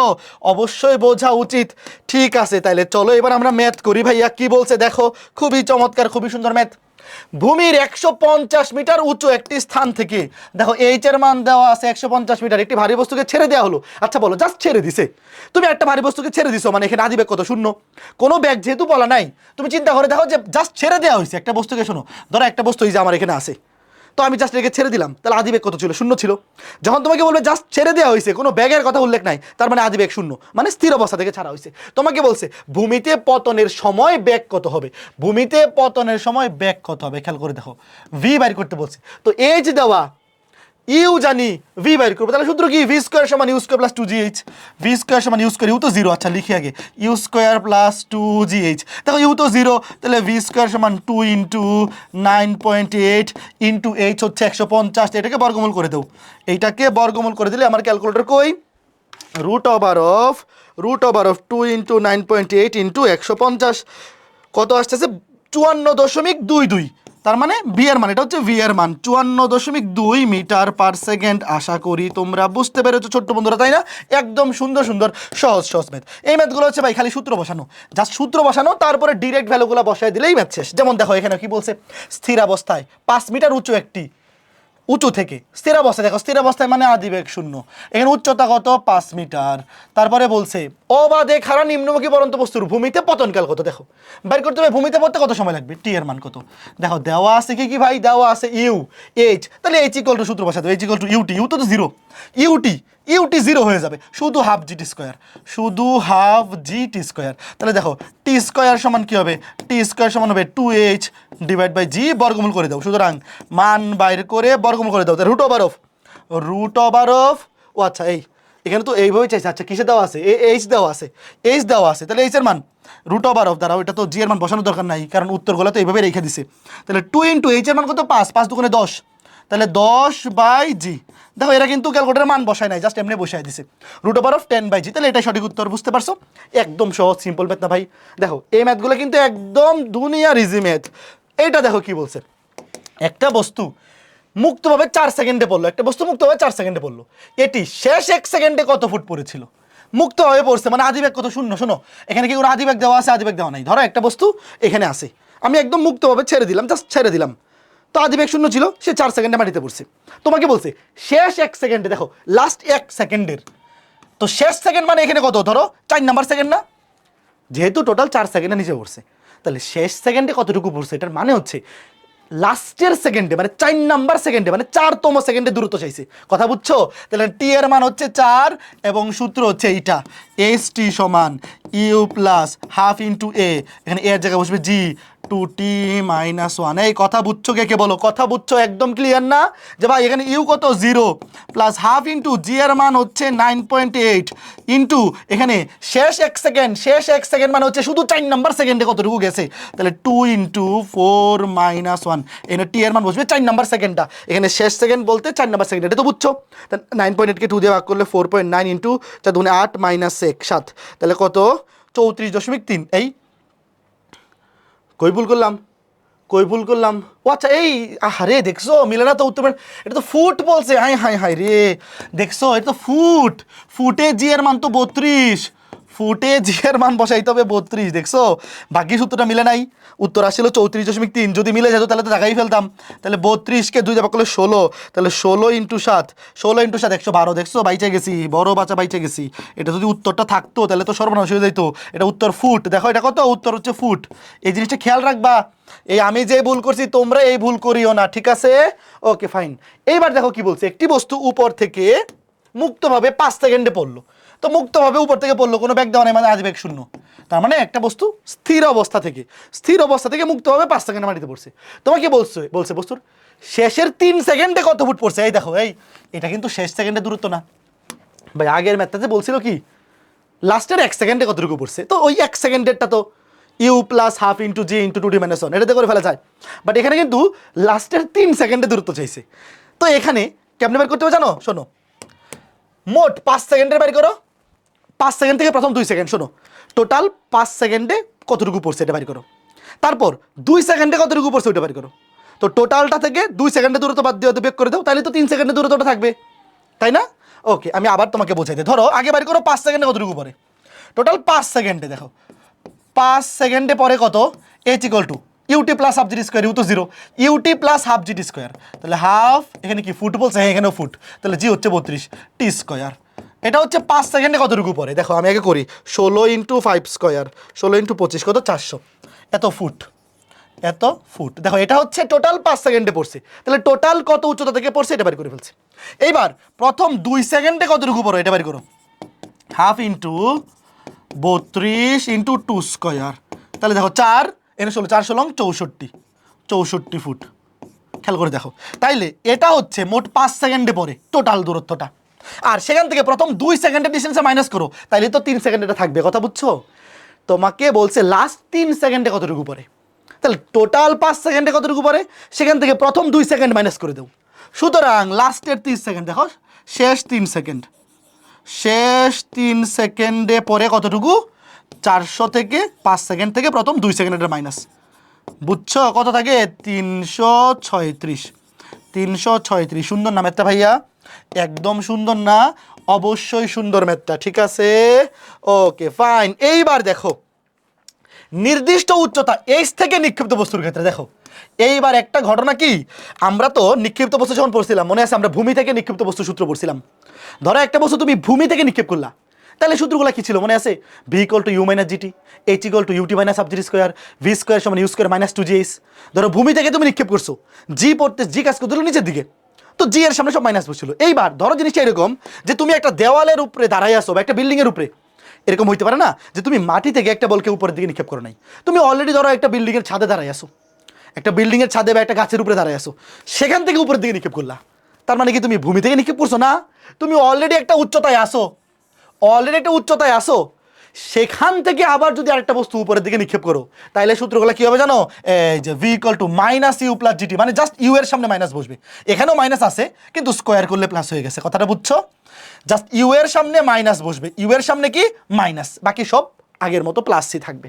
আমি আবার বলতেছি, তুমি ধরো যে ভূমি থেকে একটা উচ্চতায় আসো, হইতে পারে বিল্ডিং এর উপর আছে, ছাদের উপর আসো, বা একটা দেওয়ালের উপর আসো, একটা ভূমি থেকে ধরো এই উচ্চতায় তুমি আসো, সেখান থেকে একটা বস্তুকে যদি উপরে থেকে নিক্ষেপ করো, তাহলে সূত্র কি হবে, ইউ এর জায়গায় -u, বাকি সবই সেম, বাকি সবই প্লাস থাকবে, জাস্ট ইউ এর জায়গায় -u। দেখো এখানে -u, এখানেও কিন্তু ইউ এর জায়গায় -u বসছে, কিন্তু স্কোয়ার হয়ে গেলে প্লাস হয়ে গেছে, এখানেও কিন্তু ইউ এর জায়গায় -u। জাস্ট এই জিনিসটা মনে রাখবা, দেখো এই যে মাত্রা প্রশ্নটা পড়ো, একটি স্তম্ভের শীর্ষ হতে, দেখো তুমি কিন্তু স্তম্ভের শীর্ষ হতে ইউ বেগে খাড়া উপর দিকে নিক্ষেপ করছো। দেখো ভাইয়া, যখন তুমি অলরেডি ভূমি থেকে কিন্তু একটা খাড়া, দেখো প্রশ্নে বলেই দিছে, তুমি কিন্তু ভূমি থেকে নিক্ষেপ করো নাই, তুমি কিন্তু একটা স্তম্ভের উপর আসো, মানে ভূমি থেকে অলরেডি এই উচ্চতায় আসো, ইউ ব্যাগে খাড়া উপর দিকে নিক্ষেপ করছো, 10 সেকেন্ডে মাটিতে পড়ছে। বস্তুটা কি 10 সেকেন্ডে, টি সমান 10 সেকেন্ডে মাটিতে পড়ছে, এত বেগে মাটিতে পড়ছে, এটা শেষ বেগ, যে বেগে মাটিতে পড়ছে এটা হচ্ছে শেষ বেগ। তোমার কাছে চাইছে কি আদি বেগের মান চাইছে, খেয়াল করে দেখো। তো তুমি কি করবা, সূত্র বসাবা। দেখো v দেওয়া আছে, তাহলে v = -u + gt, যেহেতু ভি দেওয়া আছে তাহলে ভি এর সূত্রটা বসাও। সূত্র তো এখানে 3টা আছে, সূত্র তো এখানে 3টা, মানে 1 2 3, মেইনলি 1 2 3, আর লাস্টেরটা তো হচ্ছে টি তম সেকেন্ডে, মানে 1 সেকেন্ডের দূরত্ব, যে কোনো একটা সেকেন্ড যদি বলে। আচ্ছা ভালো কথা। তো এখানে দেখো ভি দেওয়া আছে, তাহলে ভি সমান মাইনাস ইউ প্লাস জিটি। এই দেখো ভি দেওয়া আছে, তাহলে ভি সমান মাইনাস ইউ প্লাস জিটি। তাহলে ভি কত? ভি হচ্ছে 58 সমান মাইনাস ইউ প্লাস জি, এখানে কি না মিটার পার সেকেন্ডে আছে, তাহলে 9.8 ইন্টু টি। দেখবা ফুটে থাকলে কিন্তু 32 বসাইতে হবে। কত সেকেন্ড পরে পড়ছে? 10 সেকেন্ড পরে। তাহলে কত আসে দেখো, ইউ সমান হবে, এখানে গুণ করলে হবে, খেয়াল করে দেখো 98টা এই পাশে এসে দেখো, এটা এই পাশে আসবে, 98 থেকে 58 গেলে কত থাকে? 30 থাকে, সরি 40 থাকে। তাইলে ইউ সমান 40 মিটার পার সেকেন্ড। এই বুঝছো ম্যাথটা? খুবই চমৎকার ম্যাথ, কিন্তু খুবই সুন্দর, খুবই ইজি ম্যাথ, খুবই সুন্দর, খুবই ইজি ম্যাথ। খেয়াল করে দেখো ভাইয়া, জাস্ট তুমি যখন দেখবা যে একটা বস্তুকে তুমি খাড়া উপরে থেকে নিক্ষেপ করছো, বাট তুমি ভূমিতে নাই, ভূমি থেকে একটা উচ্চতায় আসো, ধরো এই উচ্চতায় আসো, তাহলে সূত্রগুলো জাস্ট ইউ এর জায়গায় মাইনাস ইউ মনে থাকবে, ইউ এর জায়গায় মাইনাস ইউ, আর বাকিগুলো একদম সবই প্লাস থাকবে। দেখো v equal to minus u plus g t, h equal to minus u t plus half g t square, v square সমান এটা হবে মাইনাস ইউ হোল স্কোয়ার। তো ভাই মাইনাস ইউ কে হোল স্কোয়ার করলে কিন্তু প্লাসই হয়ে যায়, এই জন্য এখানে প্লাসই আছে। ঠিক আছে, ওকে ফাইন, আশা করি বুঝতে পারছো। এবার এই ম্যাথটা দেখো কি বলছে, 20 মিটার পার সেকেন্ড বেগে খাড়া উপরে ঊর্ধ্বগামী, এত বেগে, দেখো এখানে কিন্তু আদি বেগ এত ইউ, ঊর্ধ্বগামী একটি বেলুন হতে 1 খণ্ড পাথর ফেলে দেওয়া হলো। দেখো তো, একটা পাথর তুমি ফেলে দিছো, একটা বেলুন উপরের দিকে উঠতেছে, তার মানে কি তুমি মাটি থেকে উপরের দিকে উঠতেছো, মানে উপরে আসো একটা নির্দিষ্ট, মানে তুমি কিন্তু মাটিতে নাই, একটা নির্দিষ্ট উচ্চতায় আসো, সেখান থেকে একটা বস্তুকে ফেলে দিছো। এখন এখানেও কিন্তু বস্তুটা একদম পরন্ত বস্তুর মতো পড়বে না, একটু জিনিসটা বোঝো, আগে প্রশ্নটা পড়ো। পাথরটি 10 সেকেন্ডে ভূমিতে পতিত হয়, পাথরটি যখন ফেলা হয়েছিল তখন বেলুনের উচ্চতা কত মিটার ছিল? ধরো ধরো এটা হচ্ছে মাটি, ঠান্ডা মাথায় চিন্তা করো, এটা হচ্ছে মাটি, ধরো একটা বেলুন এখান থেকে উপরের দিকে উঠতেছে, 20 মিটার পার সেকেন্ড বেগে একটা বেলুন উপরের দিকে উঠতেছে। তো বেলুনটা ধরো উঠতে এটার ব্যাগ আছে, তো এটার ব্যাগ কত? এটার ব্যাগ হচ্ছে 20 মিটার পার সেকেন্ড, ধরো 20 মিটার পার সেকেন্ড। তো ভাইয়া এই বেলুনটার ব্যাগ যেহেতু 20 মিটার পার সেকেন্ড, তাহলে এই বেলুনের মধ্যে যে পাথরটা আছে সেটার ব্যাগও 20 মিটার পার সেকেন্ড উপরের দিকে, তাই না? কথা বুঝছো তো? এই বেলুনের মধ্যে যে পাথরটা আছে সেটার ব্যাগও কিন্তু 20 মিটার পার সেকেন্ড উপরের দিকে। তাহলে এখন ধরো এই বেলুনটা যখন এখানে আসে, ধরো এখানে আসে, তখন এখান থেকে একটা পাথর ফেলে দিছে, তো পাথরটা কি ডিরেক্ট পরন্ত বস্তুর মতো নিচে পড়বে? না ভাইয়া, ডিরেক্ট পরন্ত বস্তুর মতো কিন্তু নিচে পড়বে না। কারণ ধরো যখন বেলুনটা এই উচ্চতায় আছে, ধরো ভূমি হতে এই উচ্চতায়, ওয়েট তোমাকে আমি একদম ক্লিয়ারলি বোঝাই, ধরো ভূমি হতে বেলুনটা যখন এই উচ্চতায় আছে, তখন এই বেলুন থেকে তুমি যদি একটা পাথর ফেলে দাও, পাথরটা কিন্তু একদম খাড়া নিচের দিকে পড়বে না। কারণ কি? কারণ এই বেলুনের যে ব্যাগটা আছে পাথরেরও সেই ব্যাগ আছে, কারণ বেলুনের মধ্যে যত বস্তু আছে সবগুলো একই ব্যাগে উপরের দিকে গতিশীল।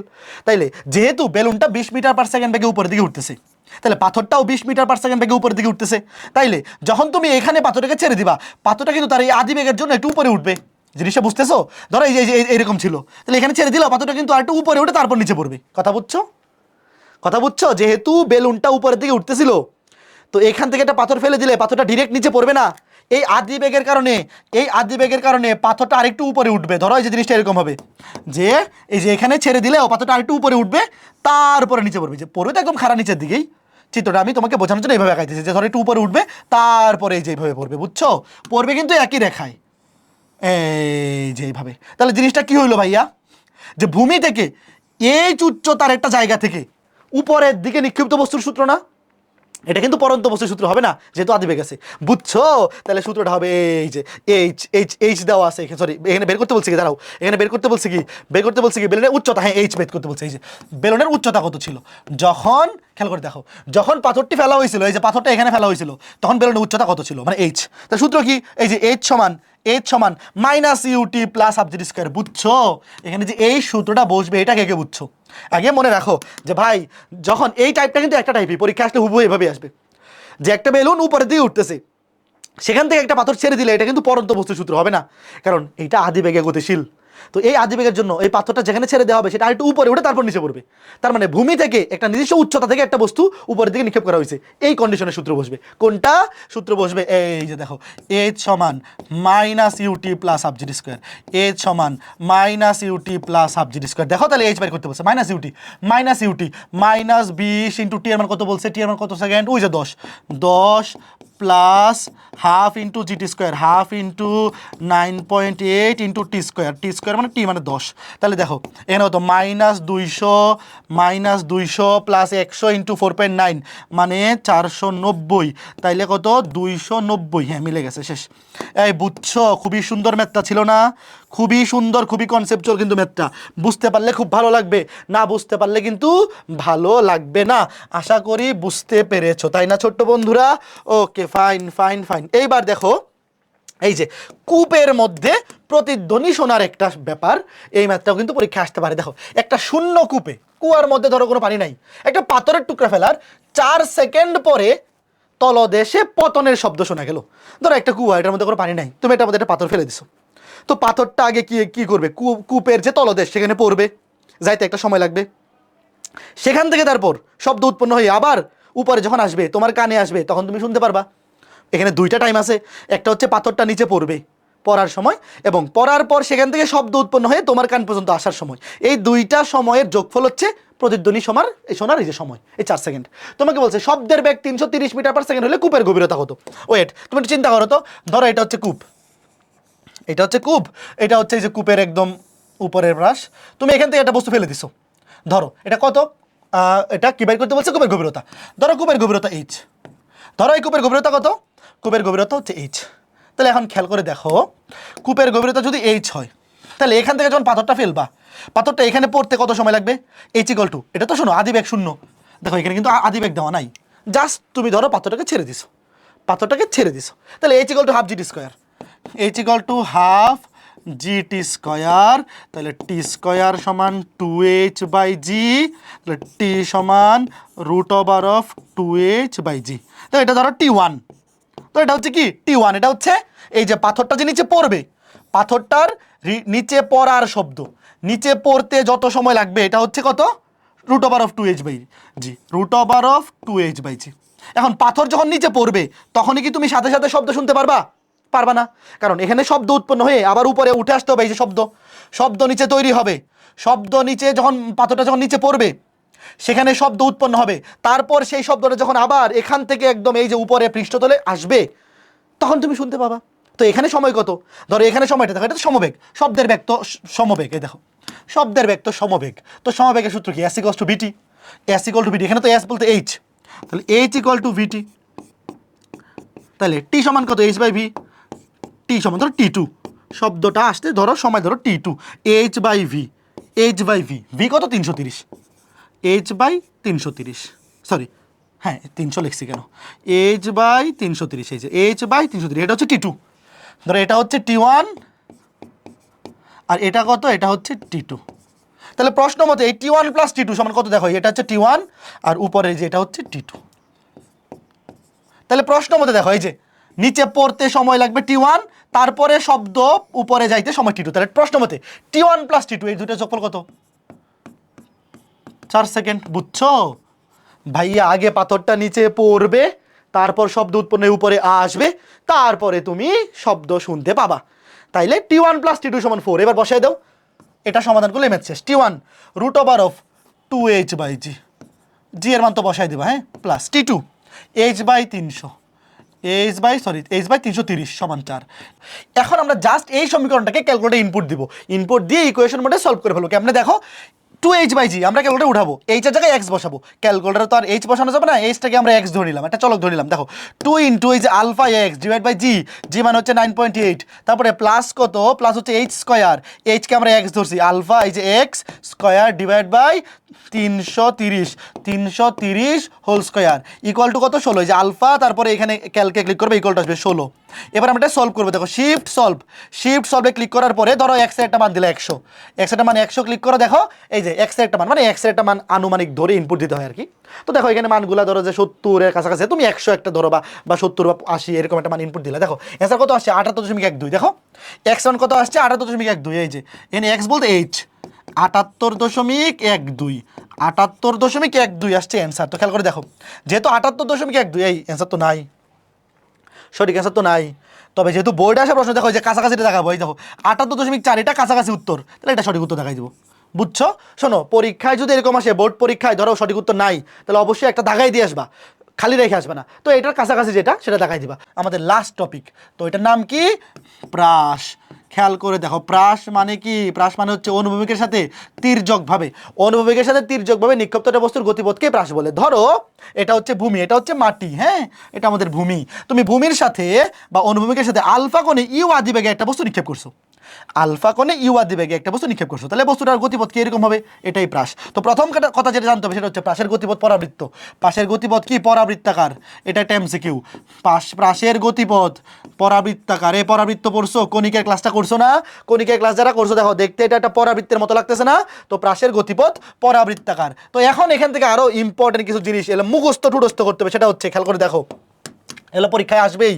এখান থেকে যেটা লাগবে সেটা হচ্ছে সর্বোচ্চ উচ্চতা। এই যে প্রাসের সর্বোচ্চ উচ্চতা সূত্রটা u sine alpha whole square by 2g বা u square sine square alpha by 2g, এটা মুখস্থ করাই বেশি সহজ।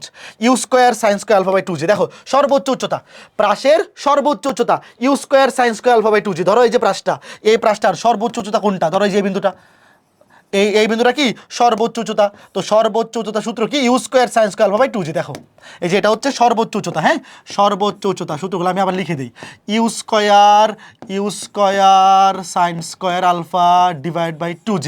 তারপরে বিচরণকাল, খেয়াল করে দেখো, বিচরণকাল মানে হচ্ছে নিক্ষেপ করার পর থেকে ভূমিতে পুনরায় ফেরত আসার মাঝখানে যে সময়টা, সেটা হচ্ছে বিচরণকাল বা উড্ডয়নকাল। 2u sine alpha by g. দেখো 2u sine alpha by g, এই যে ধরো এখান থেকে তুমি বস্তুটা নিক্ষেপ করছো, এখান থেকে আবার ভূমিতে ফেরত আসছে, মোট যে সময়টা সেটা কত? 2u, টোটাল বিচরণকাল 2u sine alpha by g, 2u sine alpha divide by g. তো এখানেও একটা মজার ঘটনা আছে। ঘটনা কি জানো? এই যে 2u সাইন আলফা বাই জি, তার অর্ধেক সময়ে বস্তুটা সর্বোচ্চ উচ্চতায় উঠবে। দেখো সর্বোচ্চ উচ্চতায় উঠবে অর্ধেক সময়ে, আবার সর্বোচ্চ উচ্চতা থেকে মাটিতে ফেরত আসবে আবার অর্ধেক সময়ে।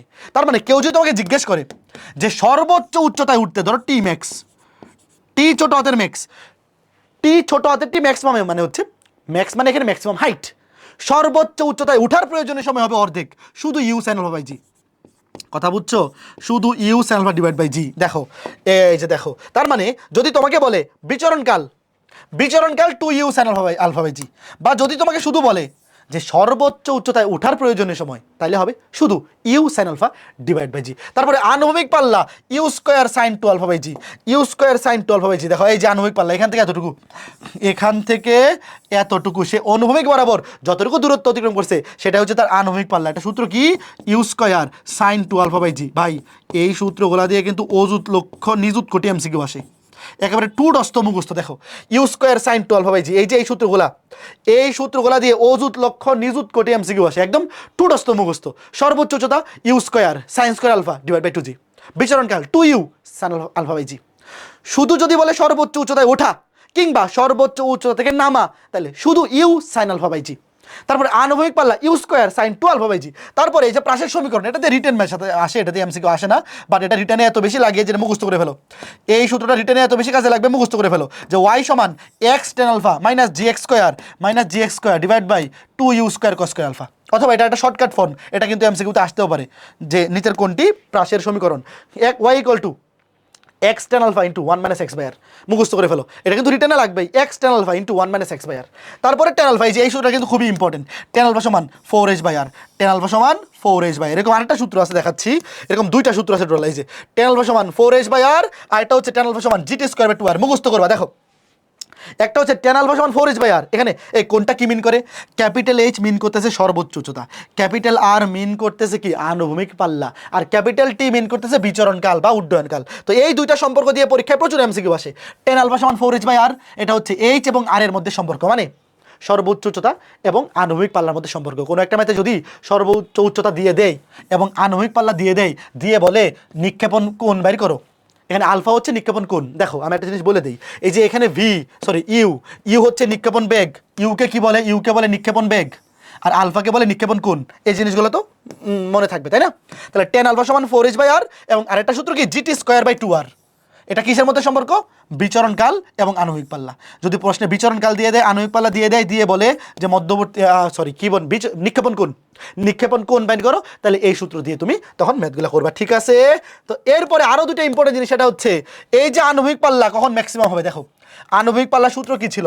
আনুভূমিক পাল্লা সূত্র ছিল মনে করে দেখো আর সমান u square sine 2 alpha, u square sine 2 alpha divide by জি।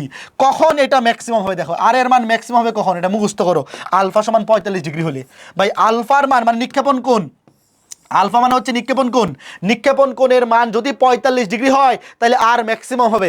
এবং আর ম্যাক্সিমামের মানটা কত হবে খেয়াল করে দেখো, এখানে বসাও, যদি আলফার মান 45 বসাও, সাইন 2 × 45 মানে 90। ভাই সাইন 90 এর মান কিন্তু 1, সাইন 90 এর মান হচ্ছে 1, তাহলে থাকবে শুধু ইউ স্কয়ার বাই জি, থাকবে শুধু ইউ স্কয়ার বাই জি। কথা বুঝছো? তাহলে আর ম্যাক্সিমামের সূত্র হচ্ছে ইউ স্কয়ার বাই জি, এটাও মুখস্থ রাখো। জাস্ট তুমি উপরে যে কোনো একটা মুখস্থ রাখলেই হবে যে আমরা জানি আলফা এর মান যখন 45 ডিগ্রি মানে নিক্ষেপণ কোণের মান 45 ডিগ্রি হইলে আনুভূমিক পাল্লা সর্বোচ্চ হবে, এবং সেই সর্বোচ্চ পাল্লাটা সূত্র কি ইউ স্কয়ার বাই জি, কারণ তখন এটা হয়ে যাবে সাইন 90 ডিগ্রি, সাইন 90 ডিগ্রি মান 1 আমরা জানি। এবং আরেকটা ইম্পর্টেন্ট এমসিকিউ, সেটা হচ্ছে আলফা এবং 90 মাইনাস আলফা এই দুইটা অ্যাঙ্গেলের জন্য আর এর মান সেম হবে, এটা একটা শর্ত আছে, যখন ইউ সেম, ইউ সেম, ধরো ইউ সেম আছে, হ্যাঁ ইউ চেঞ্জ হয় নাই, ইউ সেম আছে, অ্যাঙ্গেলটা শুধু চেঞ্জ করতেছো, তাহলে আলফা এর জন্য আর এর যত মান হবে 90 মাইনাস আলফার জন্য একই মান হবে। এটা একটা এমসিকিউ আসতে পারে কিরকম, ধরো ইউ সেম আছে, ইউ সেম মানে আদি বেগ সেম, আদি বেগ চেঞ্জ হচ্ছে না, আদি বেগ চেঞ্জ হচ্ছে না, তাহলে আলফা এর মান 30 ডিগ্রি হইলে আর এর মান যত হবে, 30 ডিগ্রি হইলে 90 মাইনাস 30 মানে কত 60, 60 ডিগ্রি হইলেও আর এর মান সেমই হবে। কথা বুঝছো? আর পরিবর্তন হবে না। তার মানে ইউ যদি চেঞ্জ না হয় তাহলে আলফা চেঞ্জ করলেও আর এর মান সেম থাকতে পারে। কখন? যখন একটা কোণ আলফা হলে একটা 90 মাইনাস আলফা, মানে একটা 30 হলে একটা 60, একটা 20 হলে একটা 70, একটা 10 হলে একটা 80, একটা 40 হলে একটা 50। বুঝছো? এখান থেকে একটা এমসিকিউ আসতে পারে, তোমাকে বলতে পারে যে একই বেগ, ধরো আদি বেগ সেম, তাহলে একটা কোণ 40 ডিগ্রি হলে আর একটা কোণ কত হইলে আর এর মান সেম হবে, উত্তর হবে 50। বুঝছো?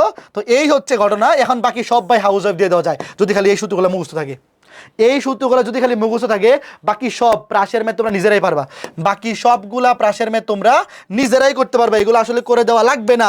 তবে আমি কয়েকটা এমসিকিউ অবশ্যই দেখাই দেবো। চলো, আমাদের ক্লাস আর সর্বোচ্চ 7-8 মিনিট লাগবে, বাকি সব বাড়ির কাজ দিয়ে দেবো, নিজেরা করবা। দেখো, বায়ু শূন্য স্থানে নিক্ষিপ্ত বস্তুর গতিপথ, এই যে একটু আগে বললাম পরাবৃত্ত পরাবৃত্ত পরাবৃত্ত, বায়ু শূন্য স্থানে নিক্ষিপ্ত বস্তুর গতিপথ কি?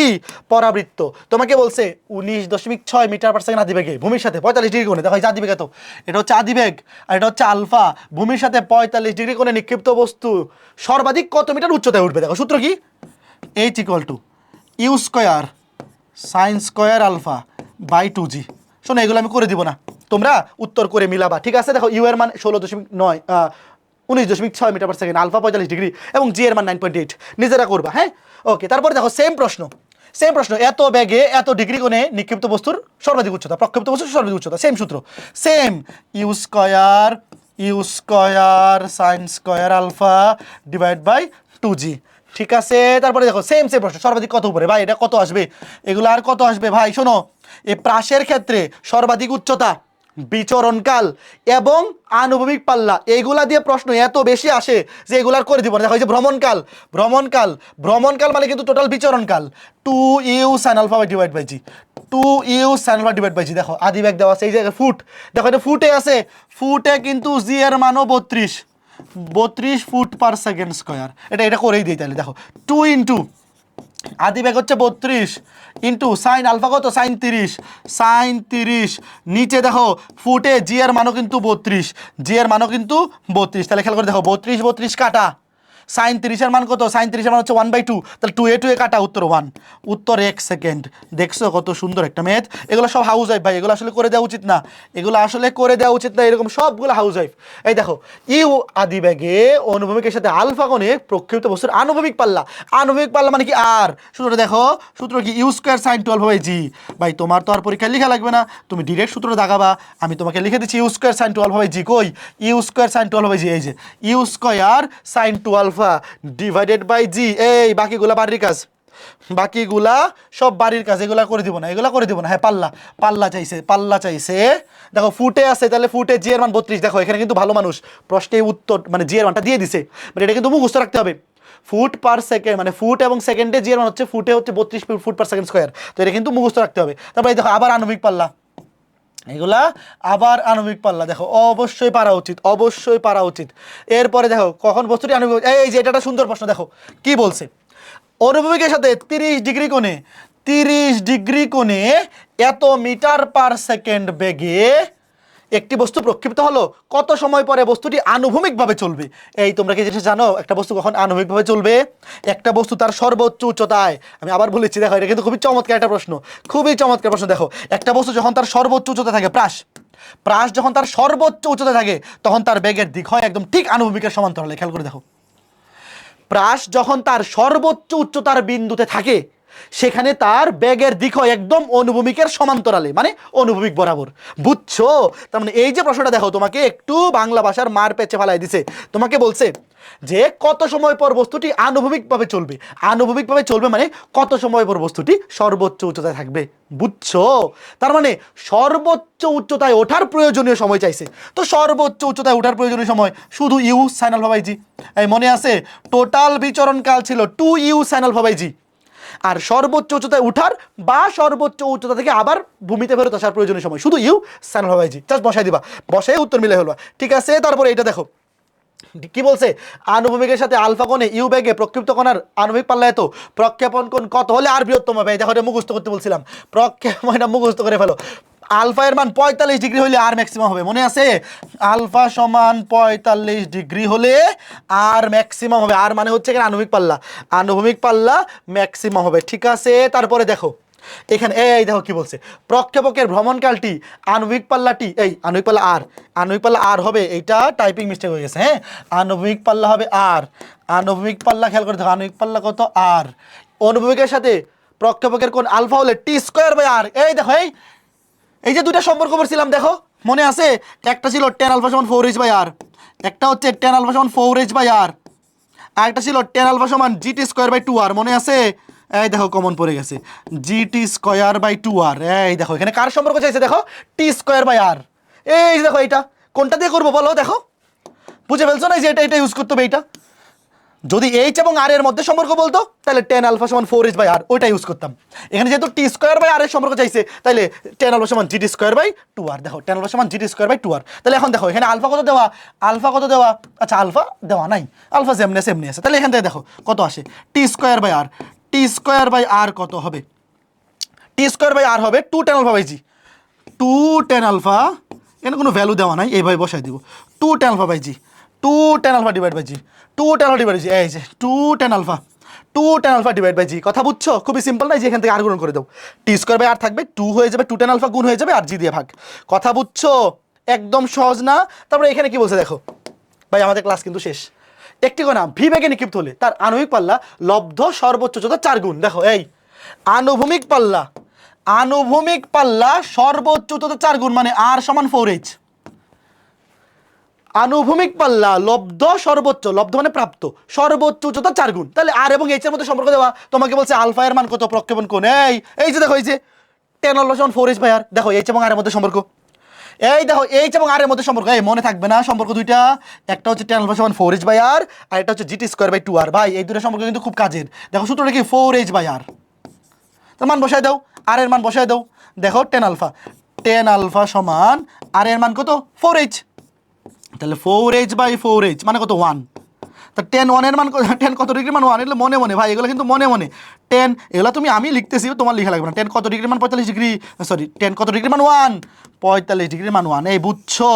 খুবই সহজ, খুবই সিম্পল ম্যাথ, খুবই সহজ। এই দুইটা সম্পর্ক কিন্তু খুবই ইম্পর্টেন্ট, আবার বলতেছি পরীক্ষায় কিন্তু এই সম্পর্ক দিয়ে ম্যাথ আসবে। Okay fine.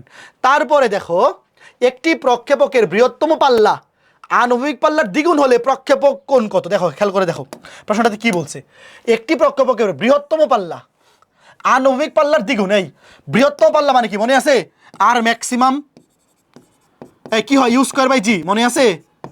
ওই যে যখন আলফা 45 ডিগ্রি, মনে করে দেখো, একটু দেখাই নিয়ে আসি, দাঁড়াও একটু দেখাই দিয়ে আসি। ইউ স্কোয়ার বাই জি, এটা কিন্তু মনে থাকতে হবে, ইউ স্কোয়ার বাই জি। কই ছিল, এই যে ইউ স্কোয়ার বাই জি, বেশি চলে গেছি। ইউ স্কোয়ার বাই জি, এই দেখো সর্বোচ্চ আণবিক পাল্লা। এই দেখো সর্বোচ্চ আণবিক পাল্লা কখন হয়, যখন আলফা 45 ডিগ্রি। তাহলে ইউ স্কোয়ার বাই জি কখন কত হয়, ইউ স্কোয়ার বাই জি। এটা কিন্তু মনে রাখতে হবে, ইউ স্কোয়ার বাই জি। এবার দেখো তোমাকে বলছে যে বৃহত্তম পাল্লা কত, আনুভূমিক পাল্লার দ্বিগুণ 2 ইন্টু আণবিক পাল্লা কত, আণবিক পাল্লা তো নর্মাল সূত্র, u square sine 2 alpha by g. U square sine 12/j মনে আছে? আর আর ম্যাক্সিমাম কত এখানে লিখে দেখো, আর ম্যাক্সিমাম হচ্ছে ইউ স্কোয়ার বাই জি। দেখো একবার লিখে ফেলছি। দেখো এই যে এটা হচ্ছে বৃহত্তম পাল্লা। তো বৃহত্তম পাল্লা নর্মাল আণবিক পাল্লার কয় গুণ? দ্বিগুণ। তো এটা হচ্ছে নর্মাল আণবিক পাল্লার সূত্র, এটা হচ্ছে বৃহত্তম আণবিক পাল্লার সূত্র। তাহলে এখন খেয়াল করে দেখো, ক্যালকুলেশন করে আলফা বের করো। ইউ স্কোয়ার কাটা, জি জি কাটা, তাহলে এখানে কিছু নেই মানে 1 আছে। তো 1 সমান 2 সাইন 2 আলফা, তাইলে সাইন 2 আলফা সমান 1/2। 1/2 মানে সাইন 30 ডিগ্রি, তাহলে 2 আলফা সমান 30 ডিগ্রি, তাহলে আলফা সমান 15 ডিগ্রি, তাহলে উত্তর হচ্ছে 15 ডিগ্রি। এখন দেখো ভাই উত্তরে তো দুইটা আছে, 15 ডিগ্রি কোথায় আছে? এখানে আছে, এখানে আছে, কোনটা সঠিক বলো তো? এখানেও আছে, এখানেও আছে। তোমাদের মনে আছে ইউ যদি সেম থাকে, এখানে তো ইউ এর চেঞ্জ হয় নাই, ইউ তো দুইটাতে সেমই আছে, তাইলে একটা কোণ আলফা হইলে আরেকটা 90 মাইনাস আলফা হইলে আর এর মান কিন্তু সেম হয়, মনে আছে? তো একটা 15 হলে আরেকটা হবে 75। এই যে কে কে বুঝছো বলো? দুইটা অ্যাঙ্গেলের জন্য কিন্তু আর এর মান সেম থাকে, একটা আলফা আর একটা 90 মাইনাস আলফা, 90 থেকে বিয়োগ। তো একটা অ্যাঙ্গেল 15 হইলে আরেকটা কত? 75। এই কে কে বুঝছো এটা বলো? এটা কে কে বুঝছো? এইটা কিন্তু খুবই ইম্পর্টেন্ট, অনেকে কিন্তু এটা বুঝে না, এটা মনেও রাখে না। দেখো ধরো এরকম হইলো যে এখানে অপশনে একটা করে উত্তর আছে এবং অপশনে 15 নাই, তখন দেখবো অবশ্যই 75 আছে, মানে উত্তর 15 অথবা 75। ধরো অপশনে শুধু 15 আছে, তাহলে শুধু 15 উত্তর। শুধু 75 আছে, তাহলে কিন্তু 75 সঠিক উত্তর। তো যদি অপশনে 15 না থাকে, শুধু 75 থাকে, তাহলে কিন্তু 75 সঠিক উত্তর। কথা বুঝছো? কথা বুঝছো? এরই মাধ্যমে আমাদের আজকে ক্লাস শেষ হইলো। বাকি সবগুলো হাউস ওয়াইফ দিব, তবে লাস্টে একটা ম্যাথ, এইটা দেখো, এই যে দেখো, এই যে যশোর বোর্ডে যারা আসো, যশোর বোর্ডে কিন্তু এই কাজগুলো করতে পারে। দেখো এটা কিন্তু বোর্ডে আসা ম্যাথ, অনেকবার বোর্ডে আসা ম্যাথ, এটা প্রমাণ টাইপের ম্যাথ, এটা প্রমাণ টাইপের ম্যাথ, এটা কিন্তু এমসিকিউতে দিতে পারে। প্রদত্ত আর পাল্লার ক্ষেত্রে প্রক্ষিপ্ত বস্তুর দুইটা গমন পথ। দেখো একটা আণবিক পাল্লার জন্য কিন্তু গমন পথ দুইটা হইতে পারে। কখন? একটা হইতে পারে আলফা, মনে আছে? আলফা এবং 90 মাইনাস আলফা, এই দুইটা অ্যাঙ্গেলের জন্য কিন্তু, এই দুইটা অ্যাঙ্গেলের জন্য কিন্তু আর সেম হইতে পারে। জিনিসটা কীরকম হইতে পারে একটু চিত্র আঁকায় দেখাই দিই। ধরো এরকম যে, ধরো একটা অ্যাঙ্গেল 30 ডিগ্রি, এই যে এরকম, আরেকটা অ্যাঙ্গেল ধরো 60 ডিগ্রি, 30 আর 60, এই যে ধরো আর এর মান কিন্তু সেম, বুঝছো? ধরো একটা অ্যাঙ্গেল 30, একটা অ্যাঙ্গেল 30, আর একটা অ্যাঙ্গেল ধরো 60, এই দুটার ক্ষেত্রে কিন্তু আর এর মান সেম হবে। আর এর মান কি হবে? সেম হবে। তো দুইটা গমন পথে আর এর মান সেম। তো ধরো দুইটার সর্বাধিক উচ্চতা, একটা এইচ একটা এইচ প্রাইম।